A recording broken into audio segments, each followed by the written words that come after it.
பிதாவே நன்றியோடு ஸ்தோத்திரிக்கிறோம். இந்த காலங்களில் கர்த்தர் எங்களோடு பேசுகிறோம். நீங்கள் பேசுங்க, நாங்கள் கேட்கிறோம். உங்களுடைய பிறப்பின் செய்தி மூலமாக நாங்கள் ஆஸ்வதிக்கப்பட எங்களை தாழ்த்துகிறோம். இயேசுவின் நாமத்தில் வேண்டுகிறோம் பிதாவே. ஆமென், ஆமென், ஆமென்.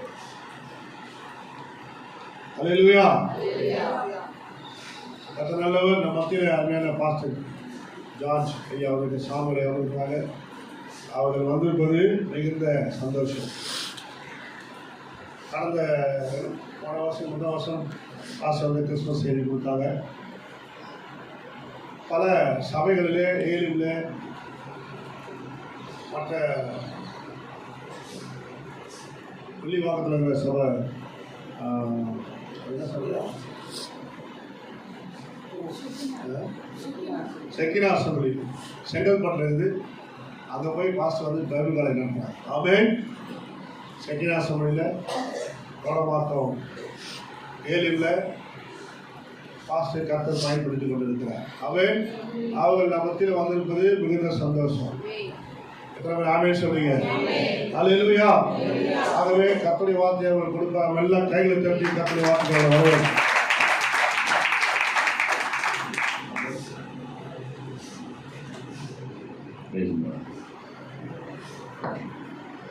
அல்லேலூயா. ஆண்டவரும் ரட்சகருமாகிய இயேசுவின் இனிய நாமத்தினால் காலை நேரத்தில் உங்கள் ஒவ்வொருவரையும் வாழ்த்துகிறேன். ஆண்டவரை ஸ்தோத்திரிக்கிறேன். நேரடியாக ஏசாயாவின் தீர்க்கதரிசனத்தின் புத்தகம் 9ஆம் அதிகாரம் 6ஆம் வசனத்தை வாசிப்போம். நமக்கு ஒரு பாலகன் கொடுக்கப்பட்டார், நமக்கு ஒரு பாலகன் பிறந்தார், நமக்கு ஒரு குமாரன் கொடுக்கப்பட்டார், கர்த்தத்துவம் அவர் தோளின் மேல் இருக்கும், அவர் நாமம் அதிசயமானவர், ஆலோசனை கர்த்தா, வல்லமையுள்ள தேவன், நித்திய பிதா, சமாதான பிரபு எனப்படும். கண்களை மூடி நாம் ஜெபிப்போம். அன்பின் ஆண்டவரே, இந்த நல்ல நேரத்திற்காக நம்முடைய பாதத்திலே நாம் வருகிறோம். இந்த திருச்சபையிலே இந்த காலை நேரத்தில் நம்முடைய வார்த்தையை பகிர்ந்து கொடுக்கும்படியாக எனக்கு கொடுத்த நல்ல அழைப்புக்காக நன்றி செலுத்துகிறோம். ஆண்டவரே, இறைமையா சொன்னது போல நம்முடைய வார்த்தை கிடைத்தவுடன் நான் அவைகளை உட்கொண்டு என் இருதயத்திற்கு சந்தோஷமும் மகிழ்ச்சியாக இருந்தது என்ற வார்த்தை இருக்கிறார். சங்கீதக்காரனாகிய தாவீது சொல்லும்பொழுது உடைய வேதத்தில் அதிசயங்களை பார்க்கும்படி என் ஆவிக்குரிய கண்களை திறந்தள்ளும் என்று அவன் ஜெபித்தானே. இந்த காலை நேரத்தில் ஒவ்வொருடைய கண்களும் இருதயங்களும் செவிகளும் திறக்கப்படுவதாக என்று நான் ஜெபிக்கிறேன். எம்மாவூர் சீஷர் கண்களை திறந்தவர், ஆகாரின் கண்களை திறந்த தேவன், கேயாசி கண்களை திறந்த தேவன். ஆண்டவரே, இங்க இருக்கிற எல்லாருடைய ஆவிக்குரிய கண்களை கர்த்தர் திறக்கும்படியாக லீதியாக இருதயங்களை திறந்தவர். இந்த கால நேரத்தில் எல்லாருடைய இருதயங்களை ஆண்டவர் திறக்கத்தக்கதாய் ஜெபிக்கிறார். வேதத்தை குறித்து நாங்கள் பார்க்க, கிறிஸ்துவினுடைய பிறப்பை குறித்து நாங்கள் பார்க்க, அதில் ஆண்டவர்களுக்கு வைத்திருக்கிற மெய்ப்பொருள் என்ன, ஆண்டவர்களுக்கு வைத்திருக்கிற சத்தியம் என்ன என்பதை நாங்கள் பார்க்க எனக்கு உதவி பாராட்டத்தக்கதாய் ஜெபிக்கிறார். இந்த கால நேரத்தில் இந்த சபையில் வந்திருக்கிற சிறு பிள்ளைகள், வாலிபர்கள், பெரியவர்கள், வயதானவர்கள் எல்லாரையும் உடைய கரத்திலே தருகிறோம் ஐயா. அன்பு போதகரையும் அவருடைய குடும்பத்தையும் தருகிறோம். நீங்க இடைப்படுங்க, எங்களோடு கூட பேசுங்க. இயேசுவின் நாமத்தில் ஜெபிக்கிறோம் நல்ல பிதாவே. அல்லேலூயா. நமக்கு ஒரு பாலகன் பிறந்தார், நமக்கு ஒரு குமாரன் கொடுக்கப்பட்டார். அல்லேலூயா. இந்த கால நேரத்தில் ஆண்டவர் நமக்கு தருகிற வார்த்தை என்ன? இந்த உலகத்தில் இருக்கிற ஒவ்வொருவருக்கும் ஒரு பாலகனை கர்த்தர் கட்டளையிட்டிருக்கிறார், ஒரு குமாரனை கர்த்தர் கொடுத்திருக்கிறார் என்று வேதம் நமக்கு மிக அழகாக சொல்லுகிறது. இந்த கிறிஸ்துவனுடைய பிறப்பு என்று சொல்லும் பொழுது நம்முடைய சபை மாத்திரமல்ல, இன்றைக்கு இந்த உலகம் முழுவதும் ஒருவேளை நேரங்கள் வித்தியாசம் இருந்தாலும் உலகம் முழுவதும் இயேசு கிறிஸ்துவை ஆராதிக்கும்படியாக ஆண்டவர் கொடுத்த இந்த நல்ல பாக்கியத்திற்காக ஆண்டவருக்கு ஸ்தோத்திரம். அல்லேலூயா. நான் அடிக்கடி கேட்பது உண்டு, இங்கே வந்திருக்கிற நான் பிறந்திருப்பது உங்களுக்கு ஏதாவது பிரயோஜனமா என்று கேட்டால் ஒரு பிரயோஜனமும் கிடையாது. நீங்க எனக்கு பிறந்திருப்பது ஏதாவது பிரயோஜனமா கேட்டா ஒரு பிரயோஜனமும் கிடையாது. நான் உங்களுக்கு பிறந்ததும் பிரயோஜனம் இல்லை, நீங்க எனக்கு பிறந்ததும் பிரயோஜனம் இல்லை. ஆனால் இந்த உலகத்தில் இருக்கிற ஒவ்வொருவருக்காகவும் யார் பிறந்தார்? இயேசு பிறந்தார். அல்லேலூயா. அவருடைய பிறப்பை குறித்து நாம் சற்று வேதத்தின் வசனங்களில் கொஞ்சம் அப்படியே ஒன்றன் பின் ஒன்றாக நாம் பார்ப்போம். அவருடைய பிறப்பு என்பது ஒரு தற்செயலாக நடந்த ஒரு காரியம் அல்ல. அவருடைய பிறப்பு வேதாகமத்தில் அங்கே பழைய ஏற்பாடு முதற்கொண்டு ஒவ்வொருவரும் அவருடைய பிறப்பை குறித்து சொல்லிக் கொண்டு வந்தார்கள். வேதாகமத்தை எல்லாம் திருப்பிக் கொள்ளுங்கள். ஏசாயாவின் புத்தகம் 7ஆம் அதிகாரம் 14வது வசனத்தை வாசிப்போம். ஏசாயா 7:14. ஆதலால் ஆண்டவர் தாமே உங்களுக்கு ஒரு அடையாளத்தை கொடுப்பார். இதோ ஒரு கன்னிகை கர்ப்பவதியாகி ஒரு குமாரனை பெறுவாள். அவருக்கு இம்மானுவேல் என்று பெயரிடுவார். இயேசு பிறப்பதற்கு முன்பதாகவே முன்குறிக்கப்பட்டு தீர்க்க தரிசனமாக ஏசாயாவினால வேதாகமத்தில் அவர் என்ன பண்ணப்பட்டார்? உரைக்கப்பட்டார். அதனால் அவருடைய பிறப்பு என்பது ஒரு சாதாரணமானதல்ல, ஒரு தற்செயலானதல்ல. அவருடைய பிறப்பானது ஒன்று முன்குறிக்கப்பட்டது. அவர் அல்லேலூயா. ஏனென்று சொன்னால் என்னாகமத்தின் புத்தகத்தை திருப்பிக் கொள்ளுங்க. என்னாகமத்தின் புத்தகத்தை திருப்பிக் கொள்ளுங்க. என்னாகமத்தின் புத்தகம் அங்கே 24ஆம் அதிகாரம் 17வது வசனத்தை வாசிப்போம். 24ஆம் அதிகாரம் 17வது வசனம். வாசிங்க. அவரை காண்பேன் இப்பொழுது அல்ல, அவரை தரிசிப்பேன் சமீபமாய் அல்ல. ஒரு நட்சத்திரம் யாக்கோபிலிருந்து உதிக்கும், ஒரு செங்கோல் இஸ்ரவேலிலிருந்து எழும்பும்.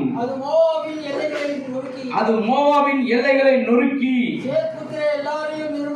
சேத்புத்திரர் எல்லாரையும் நிர்மூலமாக்கும். அல்லேலூயா. இங்கே பிலேயாம் எனப்பட்ட ஒரு தீர்க்கதரிசியின் மூலமாக கூட இங்கே வேதம் உரைக்கப்பட்டது. அவரை காண்பேன் இப்பொழுதல்ல, அவரை தரிசிப்பேன் சமீபமாயும் அல்ல. ஒரு நட்சத்திரம் எங்கே உதிக்குமாம்? யாக்கோபிலிருந்து உதிக்கும்.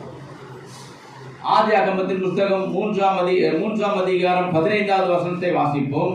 ஆதியாகம புத்தகம் 3ஆம் அதிகாரம் 15வது வசனத்தை வாசிப்போம். உனக்கும் ஸ்திரீக்கும் உன் வித்துக்கும் அவள் வித்துக்கும் பகை உண்டாக்குவேன். அவர் உன் தலையை நசுக்குவார், நீ அவருடைய குதிகாலை நசுக்குவாய். இந்த ஆதியாகம புத்தகம் இந்த 3:15 இந்த வசனத்துல தான் ஆண்டவர் முதலாக நமக்கு தருகிற ஒரு மேன்மையான ஒரு வாக்குத்தத்தம். என்றைக்கு ஆதாமும் ஏவாளும் ஒரு கீழ்ப்படியாத செயலை செய்து விட்டார்களோ, அவர்களை ஆண்டவர் அங்கேயே அவர்களை கொன்று விடாதபடி அவர்கள் மேல இரக்கம் வைத்து, அந்த ஏதேன் தோட்டத்தை விட்டு வெளியே போனாலும் நிச்சயமாக ஒரு நாள் நான் அந்த பூமியில வந்து நான் உங்களை என்ன பண்ணுவேன்? மீட்டெடுப்பேன் என்று சொல்லி அந்த முதல் அங்கே ஒரு வாக்குத்தத்தத்தை கர்த்தர் கொடுத்து என்ன பண்ணுகிறார் சொன்னால், அந்த ஆதாமும் ஏவாளையும் ஆறுதல் படைத்த அந்த தேவன் ஒரு காலம் வந்த பொழுது அந்த வாக்குத்தத்தத்தின் பிரகாரமாக ஆண்டவர் என்ன பண்ணார்? இந்த பூமியில இறங்கி வந்து அந்த வாக்குத்தத்தத்தை கர்த்தர் என்ன பண்ணார்? நிறைவேற்றினார். அல்லேலூயா, அல்லேலூயா. ஒன்று இங்கே பிலேயாவின் மூலமாக, ஏசாயாவின் மூலமாக ஆதியாகம புத்தகத்துல ஆண்டவர் வருவார் என்று என்ன பண்ணப்பட்டது? முன்குறிக்கப்பட்டது. லூக்காவின் புத்தகம் 1ஆம் அதிகாரம் 76வது வசனத்தை வாசிப்போம். லூக்காவின் புத்தகம் 1ஆம் அதிகாரம் 76வது வசனம். நீயோ பாலகனே, உன்னதமானவரின் தீர்க்கதரிசி எனப்படுவாய். நீ கர்த்தருக்கு வழிகளை ஆயத்த பண்ணவும். நீயோ பாலகனே. அல்லேலூயா. இங்கே சகரியாவின் மூலமாக கூட இயேசு பிறப்பார் என்று என்ன பண்ணப்பட்டிருக்கிறது? தீர்க்க தரிசனம் உரைக்கப்பட்டிருக்கிறது. அதே லூக்காவின் புத்தகம் 1ஆம் அதிகாரம் 31ஆம் வசனத்திலிருந்து வாசிப்போம். லூக்காவின் புத்தகம் 1ஆம் அதிகாரம் 31வது வசனம். இதோ நீ கர்ப்பவதியாகி ஒரு குமாரனை பெறுவாய். அவருக்கு இயேசு என்று பெயரிடுவாயாக. அவர் பெரியவராய் இருப்பார். பழைய ஏற்பாடு காலத்துல ஏசாயாவின் மூலமாக சொல்லப்பட்டது இம்மானுவேல் பெயரிடுவாக என்ற வார்த்தை இங்கே புதிய ஏற்பாட்டில் என்னவாக மறுபடியும் சொல்லப்படுகிறது? இயேசு இயேசு என்று சொன்னால் ரட்சகர் என்று பெயர். இம்மானுவேல் என்று சொன்னால் தேவன் நம்மோடு கூட இருக்கிறார் என்று அர்த்தத்தோடு கூட இங்க ஆண்டவர் பிறந்ததனுடைய நோக்கம் என்னன்னா, இந்த கிறிஸ்துமஸ் நாளிலே ஆண்டவர் நமக்கு தருகிற வார்த்தை, நான் உனக்கு இம்மானுவேலாக இருக்கிறேன். ஹல்லேலூயா. யாராக இருக்கிறேன்?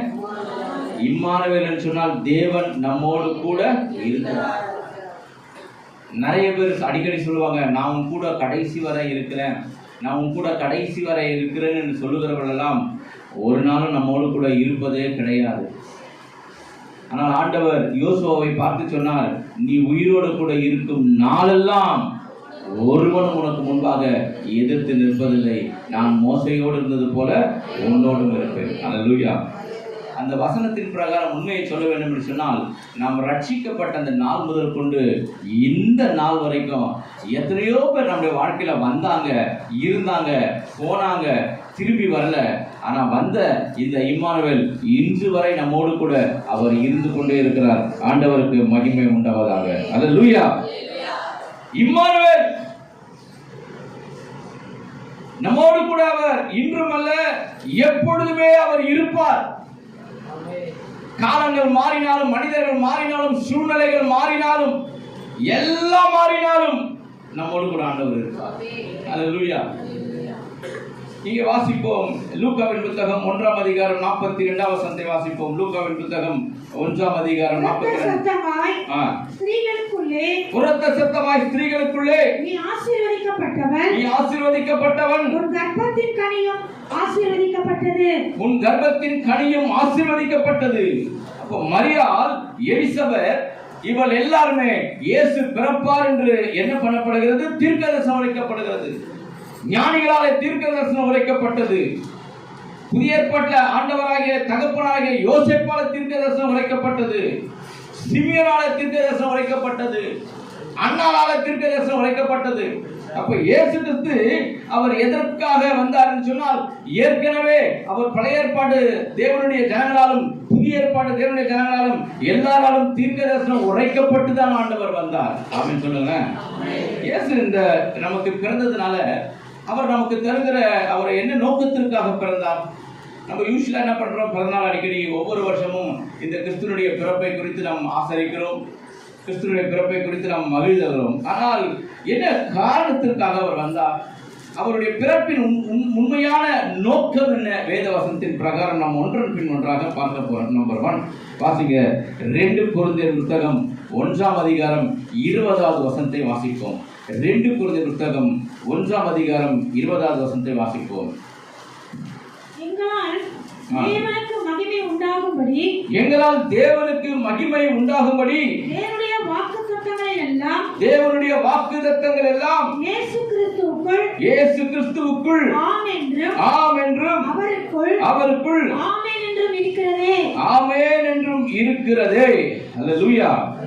அப்போ ஒன்று, ஆண்டவராகிய இயேசு கிறிஸ்து எதற்காக பிறந்தார் என்று சொன்னால், முதலாவது சொல்ல வேண்டும் என்று சொன்னால், வாக்குத்தத்தங்களை நிறைவேற்றுவதற்காக ஆண்டவர் பிறந்தார்.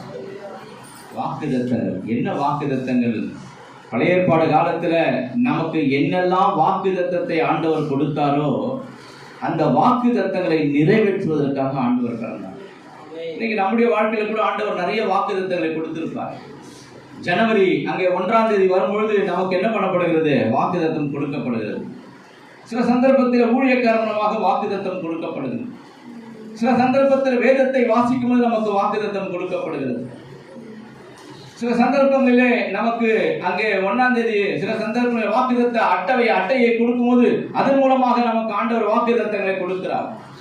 பலவிதமான சூழ்நிலைகளிலே நமக்கு வாக்குத்தத்தம் வரும்போது நம்ம வாசித்த அந்த வாக்குத்தத்தை என்ன பண்ணிடுவோம்? ஒரு ஓரமா வச்சிருவோம். சில சந்தர்ப்பத்தில் நம்ம விசுவாசிப்போம். ஆனால் என்ன வாக்குத்தத்தத்தை கர்த்தர் கொடுத்தாரோ அந்த வாக்குத்தத்தத்தை யார் ஒரு விசுவாசிக்கிறார்களோ அவர்களுக்கு ஆண்டவர் அந்த வாக்குத்தத்தத்தை நிறைவேற்ற வல்லமையுடையவராக இருக்கிறார். அல்லேலூயா. சத்தமே காண. அல்லேலூயா. 2009வது வருஷம் நான் ஊழியத்துக்கு அழைக்கப்பட்ட அநேக நாள் என்னுடைய வாழ்க்கையில நான் ஆசீர்வாதமே கிடையாது. ஏன் ஆசீர்வாதமா இல்லைன்னா, நான் நல்லவனா வாழாம ரொம்ப நல்லவனா வாழ்ந்தேன். உண்மையுள்ளவனா இருக்கிறத விட ரொம்ப உண்மையுள்ளவனா இருந்தேன். இதனால என் லைஃப்ல என்ன இல்லைன்னா ஆசீர்வாதமே இல்லை. அப்படின்னா பிரார்த்தனை பண்ணணுமான்னு கேட்காதீங்க. எங்களுக்கு கற்றுக் கொடுத்த பாஸ்டர் என்ன கற்றுக் கொடுத்தாருன்னா, உண்மையாயிரு உண்மையாயிரு உண்மையாயிரு உண்மையாயிருன்னு சொல்லி கொடுத்தவங்க மன்னிக்கணும் அந்த வார்த்தையை சொல்றதுனால அவங்கெல்லாம் உண்மை இல்லாம போயிட்டாங்க. எவ்வளவுக்கு எவ்வளவு நிறைய காரியங்கள் போதித்தார்களோ அந்த போதனைக்கும் அவருடைய காரியங்களுக்கும் கொஞ்சம் வித்தியாசமாகவே இருந்தது. ஆனால் எங்களுக்கு என்ன இருதயத்தில் ஆணி அடிச்சாங்களோ உண்மையாகவே இருந்தது. 2009 வருஷம் வாழ்க்கையில நன்மையும் காணும், ஆசீர்வாதத்தையும் காணும், ஒன்றும் காணும். இரவு நேரம் ஒரு 11 மணி இருக்கும். குடும்ப சூழ்நிலை ரொம்ப முழு நேர ஊழியத்தில் இருக்கிறனால சூழ்நிலை ரொம்ப கஷ்டமாக இருந்துச்சு. எனக்கு தூக்கம் தாங்க முடியல. பெண்கள் எல்லாருமே நீங்கள் உங்கள் கதையை யாருன்னா போய் சொன்னால் அதை கேட்க 1000 பேர் இருக்கிறாங்க. எங்கள் கதையை கொண்டு போய் சொன்னால் காது கொடுத்து கேட்க ஒருத்தரும் கிடையாது. அப்படி நாங்கள் யாருக்கிட்டையாவது போய் கண்ணீர் விட்டா, நீ எல்லாம் ஒரு ஆம்பளையா, சே ஒரு ஆம்பளையா அசிங்கமா அழுவுற கேட்பாங்க. எங்களுக்கும் சில சந்தர்ப்பத்தில் துக்கம் இருக்குது, எங்களுக்கும் நிறைய வேதனை இருக்குது. இந்த சகோதரிகள் சொல்ற எல்லா பிரச்சனையும் நாங்க கேட்கணும். நாங்க எதையாவது பிரச்சனையை சொல்ல வந்தா அவங்க காது கொடுத்து கேட்க மாட்டாங்க. அப்ப 2009 எனக்கு மனசுல நிறைய துக்கம், நிறைய கண்ணீர்.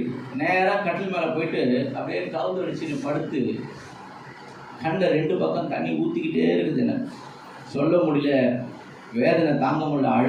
ஆண்டவரே உண்மையா இருங்க உண்மையா இருங்க அப்படின்னு சொன்னீங்களே, உண்மையா இருந்தேன். ஒரு நன்மையும் காணும், ஒரு ஆசை. என் முகத்துக்கு முன்பதாக ஒரு வார்த்தை ஒன்று ஆண்டவர் பேசுறாரு. என்ன பேசுறாருன்னா, உன் வெட்கத்திற்கு பதிலாக இரட்டத்தனையான பலன் வரும்.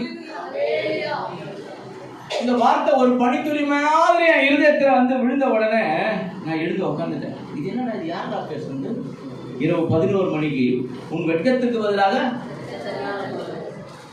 அதாவது பைபிளை நம்ம வாசிச்சிருக்கிறோம், நம்பிக்கையுடைய சிறைகளே இரட்டிப்பான, அது தெரியும் எனக்கு நிறைய. உன் வெட்கத்திற்கு பதிலாக நிறைய தடவை பைபிளை வாசிச்சாலும் சில வசனங்கள் நமக்கு என்னது மைண்டுக்கு தெரியாது, அது தெரியுது. நான் என்ன பண்ணேன், இந்த வசனத்தை ஆண்டவரை முன்னாடி முகமுகமாய் ஒரு சத்தம் கேட்டது, இந்த வார்த்தை கேட்டோம், கண்ணில் தண்ணி வந்தது, எழுந்து உட்காந்து செல்ஃப்ல இருக்கிற பைபிளை எடுத்து இந்த வசனம் எங்க இருக்கிற ஓபன் பண்ண உடனே கரெக்டா என் கை அந்த வசனத்தை போய் பிடிச்சிச்சு. ஏசாயா 61 அதிகாரம் 7ஆம் வசனம் சொல்லுகிறது, எடுத்து வாசிங்க. ஏசாயா 61 அதிகாரம் 7ஆம் வசனம். உங்கள் வெட்கத்திற்கு பதிலாக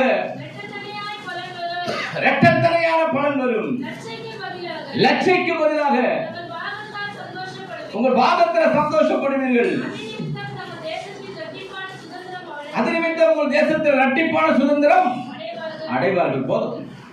இந்த வசனத்தை எடுத்து படிச்ச உடனே என் முகத்துக்கு முன்பதாக ஆண்டவர் பேசினதற்கும் உடனே இந்த வசனத்தை எடுத்து பேசின உடனே நான் அடுத்த செகண்ட் ஆண்டவரை பார்த்து சொன்னேன், ஆண்டவரே அழம்பொழுதெல்லாம் இந்த சும்மா இந்த வசனத்தை கொடுத்து என்ன இந்த ஏமாத்துற வேலை எல்லாம் போதும்பா.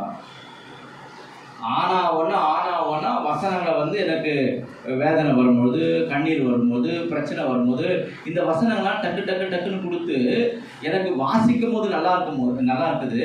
இதை விசுவாசிக்கிறேன். ஆனா இது என் வாழ்க்கையில் என்ன பண்ணோம், நடக்கணும். ராமன் சொல்லுங்க. அல்லேலூயா. நான் சண்டே கிளாஸ்ல ரட்சிக்கப்பட்டவன். நான் சினிமாவுக்கோ குடியோ சிகரெட்டோ வீடியோ சினிமா பாட்டோ கானா பாட்டோ இதெல்லாம் நம்ம வாழ்க்கையில் அதை பார்த்ததில்லை, பாடுறதில்லை, அது பின்பதாக போனதும் இல்லை. சண்டே கிளாஸ்லேயே ரட்சிக்கப்பட்டு இம்மட்டுமா இதற்கு ஆண்டவர் உதவி செய்து வருகிறார். அல்லேலூயா. அதனால ஆண்டவரத்தில் நான் கேட்ட, ஆண்டவரே எவ்வளோ வாக்குத்தத்தங்களை சிறு வயதிலிருந்து வாசித்து இருக்கிறேனே, நூற்றுக்கணக்கான வசனங்களை மனப்பாடமா சொல்லுவேனே, ஆனா இன்னைக்கு இருக்கிற என்னுடைய சூழ்நிலையை பார்த்தால் ஒரு நன்மையும் காணும், ஒரு ஆசீர்வாதத்தையும் காணும். வாழ்க்கையில உண்மையாக வாழ்கிறோமே. ஆனா நீங்க மறுபடியும் இந்த வார்த்தையை தருகிறீங்களே, இந்த வார்த்தையை நீர் கொடுப்பது உண்மை என்று சொன்னால் இது என் வாழ்க்கையில 100% நடக்கணும் அப்படின்னு சொல்லி அந்த வார்த்தை மேல அன்றைக்கு முழுமையாய் வைத்த நம்பிக்கை அந்த 2009 இன்னைக்கு வரைக்கும் ஆண்டவர் என்னை ஆசீர்வதித்து வருகிறார். நாங்கள் தப்பி ஆண்டவர் பண்ணுறோம். நல்லா கத்தமாக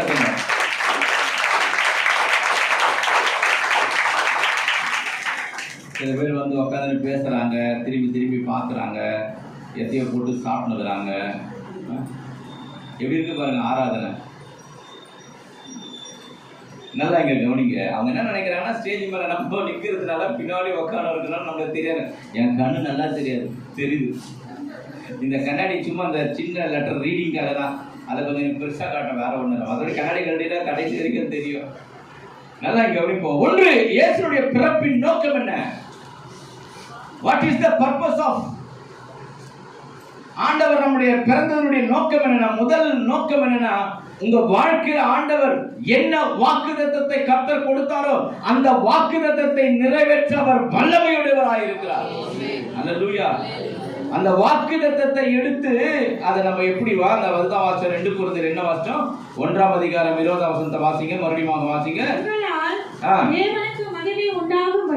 தேவனுக்கு மகிமை உண்டாகும்படி தேவனுடைய வாக்குத்தத்தங்கள் எல்லாம் இயேசு கிறிஸ்துவுக்குள் ஆம் என்றும் அவருக்குள் ஆமென் என்றும் இருக்கிறது. ஹல்லேலூயா. அப்போ இந்த 2025ஆவது ஆண்டு தொடங்கும் பொழுது ஆண்டவர்கள் ஒவ்வொருவருக்கும் ஒரு வாக்குத்தத்தத்தை கர்த்தர் கொடுத்திருப்பார். ஹல்லேலூயா. வருகிற 2026ஆவது வருடம் கூட உங்களுக்கு ஒரு வாக்குத்தத்தத்தை கர்த்தர் கொடுக்க போகிறார். உங்க வாழ்க்கையில உண்மையை சொல்லுங்கள், ஆண்டவர்கள் கொடுத்த வாக்குத்தத்தங்களாம் என் வாழ்க்கையில நிறைவேறி விட்டது என்று சொல்லுகிறவர்கள் கரங்களை உயர்த்தி ஒரு ஆமென் சொல்ல முடியுமா? அப்ப நிறைய பேர் நிறைவேற நினைக்கிறேன். ஆமாதானா? வேதத்தில் இருக்கிற ஒவ்வொரு வார்த்தையும் கர்த்தர் நமக்கு கொடுத்த வார்த்தை. அந்த வசனத்தில் இருக்கிற அந்த வார்த்தைகளை பிடிச்சி இந்த வார்த்தை, ஏன்னா நிறைய வசனங்கள் நம்ம வாசிக்கிறது முக்கியம் இல்லை, அந்த வார்த்தையை வாழ்க்கையில பெர்ஃபெக்டா நடக்கணும். அப்ப இந்த பிறப்பின் இந்த நாளுடைய செய்தி என்ன? உன் வாழ்க்கையில வாக்குத்தத்தம் நிறைவேறும். அல்லேலூயா. விசுவாசிக்கணும். எனக்கு ஆண்டவர் கொடுத்த ஏராளமான வாக்குத்தத்தங்கள், ஆண்டவர் எனக்கு கொடுத்திருக்கிற தாராளமான வாக்குத்தத்தங்கள் எல்லாம் என்னுடைய வாழ்க்கையில நிறைவேறும். அதை நிறைவேற்ற அவர் வல்லமையுடையவராக இருக்கிறார். அல்லேலூயா. ரோமர் 15ஆம் அதிகாரம் 8ஆம் வசனத்தை வாசிப்போம். ரோமர் 15ஆம் அதிகாரம் 8ஆம் வசனம். ரோமரின் புத்தகம் 15ஆம் அதிகாரம் 8ஆம் வசனம். மேலும் பிதாக்களுக்கு பண்ணப்பட்ட வாக்குத்தத்தங்களை உறுதியாக்கும்படிக்கு தேவனுடைய சத்தியத்தின் நிமித்தமும் இயேசு கிறிஸ்து விருத்தசேதனம் உள்ளவர்களுக்கு ஊழியக்காரனார் என்றும் போதும். இங்கே வாசிக்கிறோம், மேலும் பிதாக்களுக்கு பண்ணப்பட்ட வாக்குத்தத்தங்களை உறுதியாக்கும்படி. அல்லேலூயா. நீங்க இந்த மனதில் இருதயத்தில் ஏற்றுக்கொள்ளுங்க, இவரை நினைவில் வைத்துக் கொள்ளுங்க. வேதத்தில் கர்த்தர் நமக்கு கொடுத்த ஒவ்வொரு வார்த்தைகளும் அதை அப்படியே 100% விசுவாசித்து அதை என் வாழ்க்கையில நடக்க வேண்டும், நிறைவேற வேண்டும் என்று யார் அதை நம்பிக்கொண்டிருக்கிறாரோ அதை அப்படியே அவர் செய்ய வல்லமுடையவராய் இருக்கிறார் தேவன். அல்லேலூயா. ஏன்னா வேதத்துல ஒரு சாதாரண வாக்குத்தத்தங்களை கர்த்தர் கொடுத்திருக்கிறார், பெரிய பெரிய வாக்குத்தத்தங்களை கர்த்தர் கொடுத்திருக்கிறார். ஒரு பெரிய வாக்குத்தத்தம் எதுன்னு சொன்னால், ஏசாயாவின் புத்தகத்தை வாசிக்கும் போது 46ஆம் அதிகாரத்தில் வாசிக்கும் போது வேதம் சொல்கிறது, வெண்கல கதவுகளை உடைத்து இரும்பு தாழ்பாக்களை முறித்து அந்த காலத்தில் இருக்கிற பொக்கிஷங்களும் ஒளிப்பிடத்தில் இருக்கிற புதையலும் நான் உனக்கு கொடுப்பேன். அல்லேலூயா. அப்ப அந்த வெண்கல கதவுகளை உடைக்கிறார், இரும்பு தாழ்பாக்களை முறிக்கிறார் சொன்னால் சாதாரணமான ஒரு வாக்குத்தத்தம் அல்ல, அது ஒரு மிகப்பெரிய ஒரு வாக்குத்தத்தம். அப்ப அந்த மிகப்பெரிய வாக்குத்தத்தத்தை ஆண்டவர் நமக்கு வைத்திருக்கிறபடினால் அந்த வாக்குத்தத்தத்துக்காக ஜெபிக்கணும், அந்த வாக்குத்தத்தத்திற்காக போராடணும், அந்த வாக்குத்தத்தத்தை கர்த்தர் நிறைவேற்ற வல்லமையுடையவராக இருக்கிறார். அல்லேலூயா.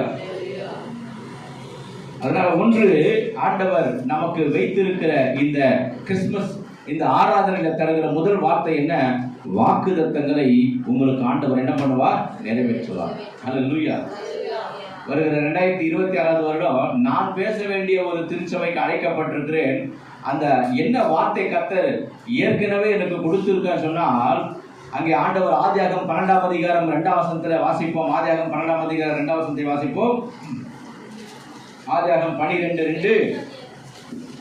நான் உன்னை பெரிய ஜாதியாக்கி நான் உன்னை பெரிய ஜாதியாக்கி உன்னை ஆசீர்வதித்து உன் பேரை பெருமைப்படுத்துவேன். நீ ஆசீர்வாதமாய் இருப்பாய். ஹல்லேலூயா. இது ஆண்டவர் எனக்கு வாக்குத்தத்தமா ஏற்கனவே கொடுத்திருக்கிறாரு. இப்போ ஜனவரி மாதம் அந்த 1ஆம் தேதி என்ன பண்ண போறேன், அந்த திருச்சபையில போய் பேச போறேன். அப்போ ஆண்டவர் என்னோட இருதயத்துல திரும்ப திரும்ப பேசுகிற அந்த வார்த்தை என்ன, அந்த வாக்குத்தத்தம் என்னன்னா, நான் உன்னை பெருக பண்ணுவேன். ஹல்லேலூயா. அந்த பெருக்கம் என்பது சாதாரணமான பெருக்கம் இல்லைங்க. ஆண்டவர் நம்முடைய பேரை மாத்திரமல்ல, நம்முடைய குடும்பத்தை மாத்திரமல்ல, எல்லா சூழ்நிலைகளையும் ஒரு பெருக்கத்தை கண்டு தரப்போகிறார். ஹல்லேலூயா. அப்ப முதல்ல இந்த ஆண்டவருடைய பிறப்பின் ஆசீர்வாதம் என்ன? முதல் ஆசீர்வாதம், அவர் நமக்கு வாக்குத்தத்தங்களை நிறைவேற்றுவார். இரண்டாவதாக ஆண்டவர் நமக்கு தருகிற அந்த வார்த்தை என்ன, வாக்குத்தத்தம் என்ன என்பதை குறித்து பார்ப்போம். யோவானுக்கு எழுதின புத்தகம் 3ஆம் அதிகாரம் 2ஆம் வசனத்தை வாசிப்போம். யோவானுக்கு எழுதின புத்தகம் 3ஆம் அதிகாரம் 2ஆம் வசனத்தை வாசிப்போம். அவன் ராக்காலத்திலே இயேசுவிடத்தில் வந்து ரபி, நீ தேவனிடத்திலிருந்து வந்த போதகர் என்று அறிந்திருக்கிறோம். ஏனெனில் ஒருவனும் தனத்தை தேவன் இராவிட்டால் நீ செய்கிற இப்படிப்பட்ட அற்புதங்களை செய்ய மாட்டான் என்றார்.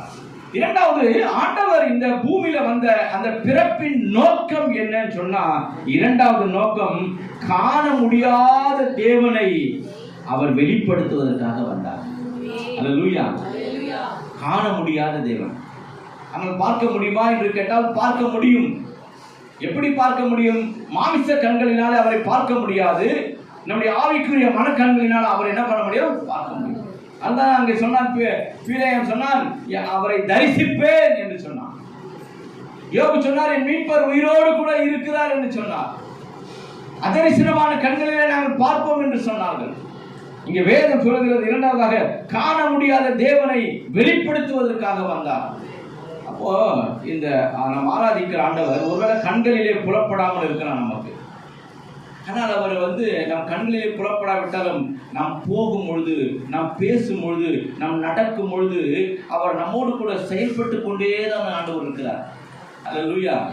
அதை யாருக்கு விளங்கினா, யார் ஒரு ஆவிக்குரிய வாழ்க்கையில பெர்ஃபெக்டா நடந்துகிட்டே இருக்காங்களோ அவங்களால விளங்கிக் கொள்ள முடியும், இந்த தேவன் எப்பொழுதும் என் கூடவே இருக்கிறார், என் ஆண்டவர் எவ்வளவு பெர்ஃபெக்டா நடத்தி கொண்டே இருக்கிறார் என்பதை அந்த ஆவிக்குரிய வாழ்க்கையில நடக்கிறவங்க தான் அதை கண்டுபிடிக்க முடியும். ஹல்லேலூயா. தேவனை பார்க்க முடியுமா? பார்க்க முடியும். என்ன கண்களால பார்க்க முடியும்? ஆவிக்குரிய கண்களால பார்க்க முடியும். பாருங்க, சில சந்தர்ப்பத்துல நிறைய கார்கள் பார்க்கிறோம் இந்த காலங்களில். அந்த கார்ல பார்த்தீங்கன்னா, அதை விஐபிங்க இருந்தாங்கன்னா சுற்றி அவங்களுக்கு என்ன கண்ணாடி போட்டிருப்பாங்க தெரியுமா?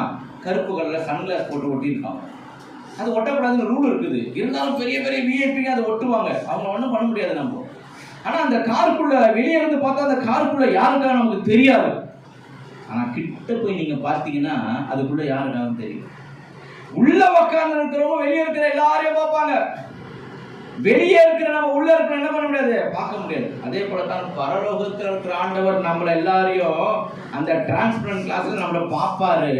நம்ம பார்த்தா தெரியாது. நம்ம அவரை எப்படி பார்க்க முடியும்னா, யார் ஒருவர் ஆவிக்குரிய வாழ்க்கையின் உச்சகட்டத்தில் வாழ்ந்து ஜபத்திலையும் உபவாசத்திலையும் நல்ல ஊடுருவி போறாங்களோ அவளுக்கு அவர் தென்படுவார். ஹல்லேலூயா. சாதாரண ஆண்டவர் பார்க்க முடியாது. ஆண்டவரை சாதாரணமா பார்க்க முடியாது. பரலோக ராஜ்யம் பலவந்தம் பண்ணப்படுகிறது எனக்கு சொல்லுகிறது. ஆனால் ஆவிக்குரிய வாழ்க்கையில வளர்ந்து கொண்டே ஆண்டவரை நம்பி விசுவாசித்துக் கொண்டே போனால் நம்மோடு கூட ஆண்டவர் இருக்கிறத நம்ம நாளாக உணர முடிகிறது. அவர் என்னை நடத்தி கொண்டு வந்த பாதைகள், என்னோடு இப்பொழுது இருக்கிற பாதைகள், இனி தொடர்ந்து வரப்போகிற பாதைகள் எல்லாவற்றிலும் ஆண்டவர் நம்மோடு கூட என்ன பண்ணுகிறாரு? இருக்கிறார். ஹல்லேலூயா. இரண்டாவதாக நமக்கு தருகிற ஆசீர்வாதம் என்னன்னா, நீங்க சீக்கிரமாக ஆண்டவரை உங்கள் இருதயம் என்கிற கண்களிலே பார்க்க கர்த்தர் கிருபை பாராட்ட போகிறார். ஹல்லேலூயா. ஆண்டவரை பார்க்க ஆசைப்படணும். ஏற்பாடு பக்தர்கள் பார்த்தாங்க, புதிய ஏற்பாடு ஜனங்க பார்த்தாங்க, இவங்க பார்த்தாங்க, அவங்க பார்த்தாங்கன்னு சொல்லி கொண்டிருக்கிறோமே. இத்தனை வருடம் கர்த்தரை ஆராதிக்கிறோமே, எப்ப நம்ம ஆண்டவரை பார்க்கிறது? நீங்க ஜெபத்துல போய் பாருங்க, நீங்க வேதத்தை கொஞ்சம் நல்லா வாசிச்சு பாருங்க, கர்த்தரை நல்லா துதிச்சு பாருங்க, இன்னும் ஆவில நீங்க நிரம்பி பாருங்க. 100% அந்த மகிமையுள்ள தேவன், அந்த மகத்துவத்தின் தேவன் அவர் என்ன பண்ணுகிறார்னா நமக்கு தென்படுகிறவராக இருக்கிறார். அல்லேலூயா. என் மக சொன்ன ஒரு சாட்சி, நான் என் பிள்ளைங்களுக்கு சத்தியம்லாம் சொல்றது கிடையாது. ஏன் என் பிள்ளைங்களுக்கு சத்தியம் சொல்றது இல்லைன்னா, நாங்கள் சத்தியத்தை நடக்கிறோம், அந்த சத்தியத்தை பார்த்து அவங்க என்ன பண்ணணும், பின்பற்றி வரணும், அவ்வளோதான். ஆனால் என் மகளுக்கு நான் சத்தியம் சொல்றதுக்கு நான் என் மக ஆண்டவரை விசுவாசிக்கிறாளா விசுவாசிக்கலான்னு எனக்கு தெரியாது. ஆலயத்துக்கு வருவா, எல்லாம் போவா கொள்ளுவா.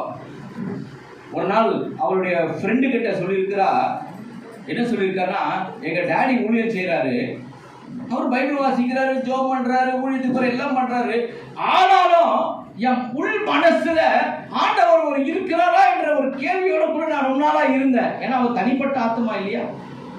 என்னதான் நம்ம பிள்ளைகள் இருந்தாலும் எல்லாம் இருந்தாலும் அவங்களுக்கு ஒரு தனி ஆத்மா இருக்குது இல்லையா?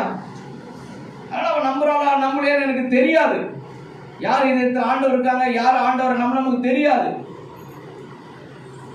ஒரு நாள் அவன் அவருடைய ஃப்ரெண்டு கிட்ட சொல்லியிருக்கா, எங்க அப்பா எல்லா ஊழியம் எல்லாம் பண்றாரு, ஆனால் ஆண்டவர் இருக்கிறாரு என்னால விளங்கி கொள்ள முடியல, புரிய முடியலன்னு சொல்லி இருந்திருக்கிறார்.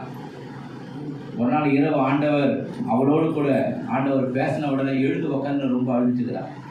அல்லேலூயா. உடனே சொல்றா, டாடி நான் ஞானஸ்தானம் எடுக்கணும் டாடி, எனக்கு என்ன பண்ணுங்க, ஏற்பாடு பண்ணுங்க டாடி. அவன் ஞானஸ்தானம் எடுக்கணும்னு அந்த ஏற்பாடு பண்ணுங்க கேட்ட உடனே கூட சேர்ந்து என் மகனும் ஞானஸ்தானம் எடுத்துக்கிறேன்னு சொல்ல போய் ஒரே நாள்ல திடீர்னு எதிர்பாராத விதமாக இந்த 2025 வருஷத்துல மார்ச் மாசம் 30ஆம் தேதி 2 பேரும் அந்த ஞானஸ்தான தொட்டில இறங்கும் பொழுது என் உள்ளத்துல இருந்த ஒரு மகிழ்ச்சி இருக்கு பார்த்தீங்களா? என் 2 பிள்ளைகளும் நித்திய வாழ்க்கைக்கு அவர்கள் என்ன பண்ணிட்டாங்க, அங்க ஜீவ புஸ்தகத்துல அவர்கள் பங்காளியாய் மாறிவிட்டாருன்னு ரொம்ப ஆண்டவருக்கு நன்றி செலுத்தினார். அல்லேலூயா. என் பிள்ளைங்களை அமெரிக்கால செட்டில் பண்ணணும், ஹாங்காங்ல செட்டில் பண்ணணும், என் பிள்ளை அங்க இருக்கணும், அங்க இங்க இருக்கணும், அதெல்லாம் நான் யோசிக்கிற. என் பிள்ளைங்க ஞானஸ்தானம் தொட்டில இறங்குன அந்த காட்சி இருக்கு பாருங்க, பெத்த தகப்பனுக்கு தான் தெரியும் அதனுடைய மகிழ்ச்சி. அல்லேலூயா.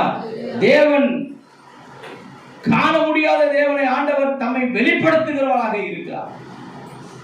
அதுதான் ஒவ்வொரு தடவை நம்ம வீட்டில் நிறைய பேர் ரட்சிக்கப்படாம இருக்கலாம். அந்த ரட்சிக்கப்படாம இருக்கிறதான இந்த சூழ்நிலையில நம்ம என்ன பண்ண, ஆண்டவரே நீங்க எப்படியாவது அவங்க என்ன பண்ணுங்க, அவங்களுக்கு ஆண்டவரே காட்டுங்கப்பா. ஒரு 20 வருடத்துக்கு முன்பதாக என்னுடைய மூத்த சகோதரியுடைய கணவர் ஒரு நாள் திடீரென்று அவர் ஹார்ட் அட்டாக்ல இறந்துட்டார். அவங்களுக்கு பிள்ளைங்க. அப்போ எங்கள் அக்கா நினச்சாங்கன்னா, வீட்டுக்காரர் இறந்துட்டாரு, பிள்ளைங்களாம் குட்டி குட்டி பிள்ளைங்களாம் இருக்காங்க, எத்தனை வருஷம் யாரை நம்பி வாழ்றது? இந்த பிள்ளைங்கள்லாம் கொண்டு போய் கிணத்துல தள்ளிட்டு தானே விழுந்து செத்துன்னு முடிவு பண்ணினோ உட்காந்துருக்காங்க பொழுது. அப்போ எங்கள் வீட்டில் ரூமில் உட்காந்துக்கிறாங்க, அப்படியே பேய் அறிஞ்ச மாதிரி உட்காந்துக்கிறாங்க. கணவர் இறந்துட்டாரு, பிள்ளைங்களாம் குட்டி குட்டி பிள்ளைங்களாம் இருக்குது, யாரை நம்பி நம்ம வாழ்க்கை என்ன பண்ணுவோம், கடத்த முடியும்னு உட்காந்து இருக்காங்க பொழுது எனக்கு தெரியல. உட்காந்துருந்தேன், அப்படியே பார்த்தேன் அக்காவை, இந்த வா முட்டி போடுங்க, தலைவால கைய வச்சேன். எரேமியா 33ஆம் அதிகாரம் 3ஆம் வசனத்தை, ஆபத்து காலத்திலே என்னை நோக்கி கூப்பிடு, நான் உனக்கு அறிவு கட்டாத பெரிய காரியத்தை அறிவிப்பேன்னு ஆண்டவர் சொல்ற அந்த வார்த்தையை சொன்ன உடனே அன்னைக்கு ஆண்டவர் அக்கா கூட பேசுனா சொல்லி இன்னைக்கு கிருபையாய் கர்த்தர் நடத்தி அவங்க பிள்ளைக்கு திருமணமாயி அந்த குடும்பம் சந்தோஷத்துல இருக்கிறதை பார்க்கிறேன். அல்லேலூயா.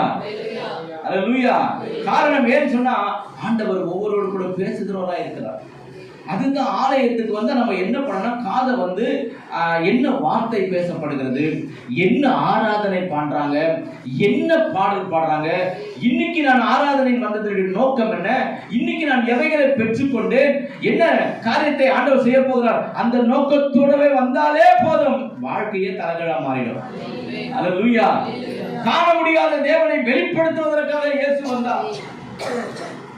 ஒருவேளை நான் டிவிஎஸ் கம்பெனில வேலை பார்க்கறேன்னு வச்சுங்க, ஒரு 40 வருஷம் நான் வேலை பார்க்கறேன், இன்னும் கூட நான் என் பாஸை பார்க்கறேங்க. 40 வருஷமா வராரு, 40 வருஷமா போறாரு, நான் பாஸே பார்த்தது இல்லைன்னா என்ன பிரயோஜனம்? யாருப்பா பாஸ்? யார் இதற்கு ஓனரு? இத்தனை வருடமா நான் வருகிறேன், ஒரு தடையாவது நான் பார்க்கணும்னு ஒரு ஆசை இருக்கும் இல்லையா? எனக்கு சம்பளம் வருகிறது, போனஸ் வருகிறது, எல்லாமே வருகிறது. இன்னும் நான் அந்த ஓனரை பார்க்கல. அவர் வந்தா என்ன, வராம போனா எனக்கு என்ன? எனக்கு கிடைக்கிறது என்று போகாதபடி அந்த பாஸை நான் பார்க்கணும்னு ஒரு சாதாரண மனுஷன் விரும்புகிற மாதிரி இந்த கிறிஸ்தவ வாழ்க்கையில இத்தனை வருட காலமாக ஓடுகிற நம்ம ஒரு முடிவு எடுக்கணும். ஆண்டவரே, நான் உம்மை பார்க்க வேண்டும் அப்பா, நான் உம்மை தரிசிக்க வேண்டும் ஆண்டவரே.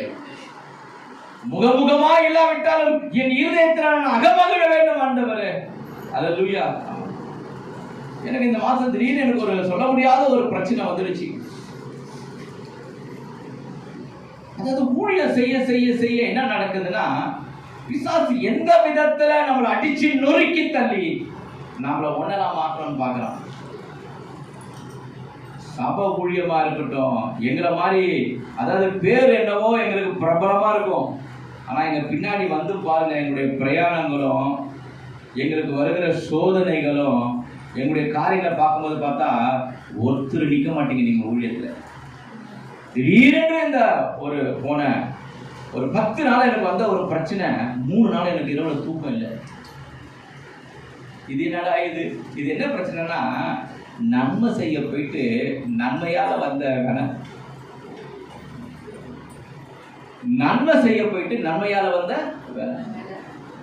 நம்ம சில சந்தர்ப்பத்தில் ரொம்ப இறக்கம் படுறோம், ரொம்ப உருக்கம் படுறோம். இயேசுநாதருக்கு எதுக்கு அவ்வளவு பெரிய தண்டனை? நன்மை செஞ்சாரு. எந்த கையில நன்மை செஞ்சாரு அந்த கையில ஆணி அடிச்சாங்க. எந்த இடம்லாம் அவர் கால் போய் நடந்து நன்மை செஞ்சாரு அவர் கால் ஆணி அடிச்சாங்க. அவர் தலையில முன்முடி சுட்டப்பட்டது. அவர் இதயத்தில் என்ன பண்ண ஈட்டி குத்தப்பட்டது. அவர் நன்மை செய்கிறவராக சுற்றி திரிந்தார். கடைசியில யூதர்களும் ரோமர்களும் புறஜாதியர்களும் எல்லாரும் கொடுத்த பனிஷ்மெண்ட் அவர் தூக்கி என்ன பண்ணுங்க, சிலுவையில அறையுங்க. நேற்று நான் நைட்டு படுக்கும் போது, நேற்று நைட்டு நான் தூங்கும் போது மணி 3, 2 மணி வரைக்கும் நான் போயஸ் கார்டன்ல தான் இருந்தேன். கரெக்டாக ஜெயலலிதா அம்மா வீடு, உங்களுக்கு தெரியும், சசிகலா அம்மா வீடு, தனுஷ் ஆக்டர் தனுஷுக்கு பக்கத்துக்கு நேற்று நைட்டு 2 மணி வரைக்கும் அங்கே தான் இருக்கிறார். வீட்டுக்கு வர 2:30, படுத்துட்டு தூங்கு 3.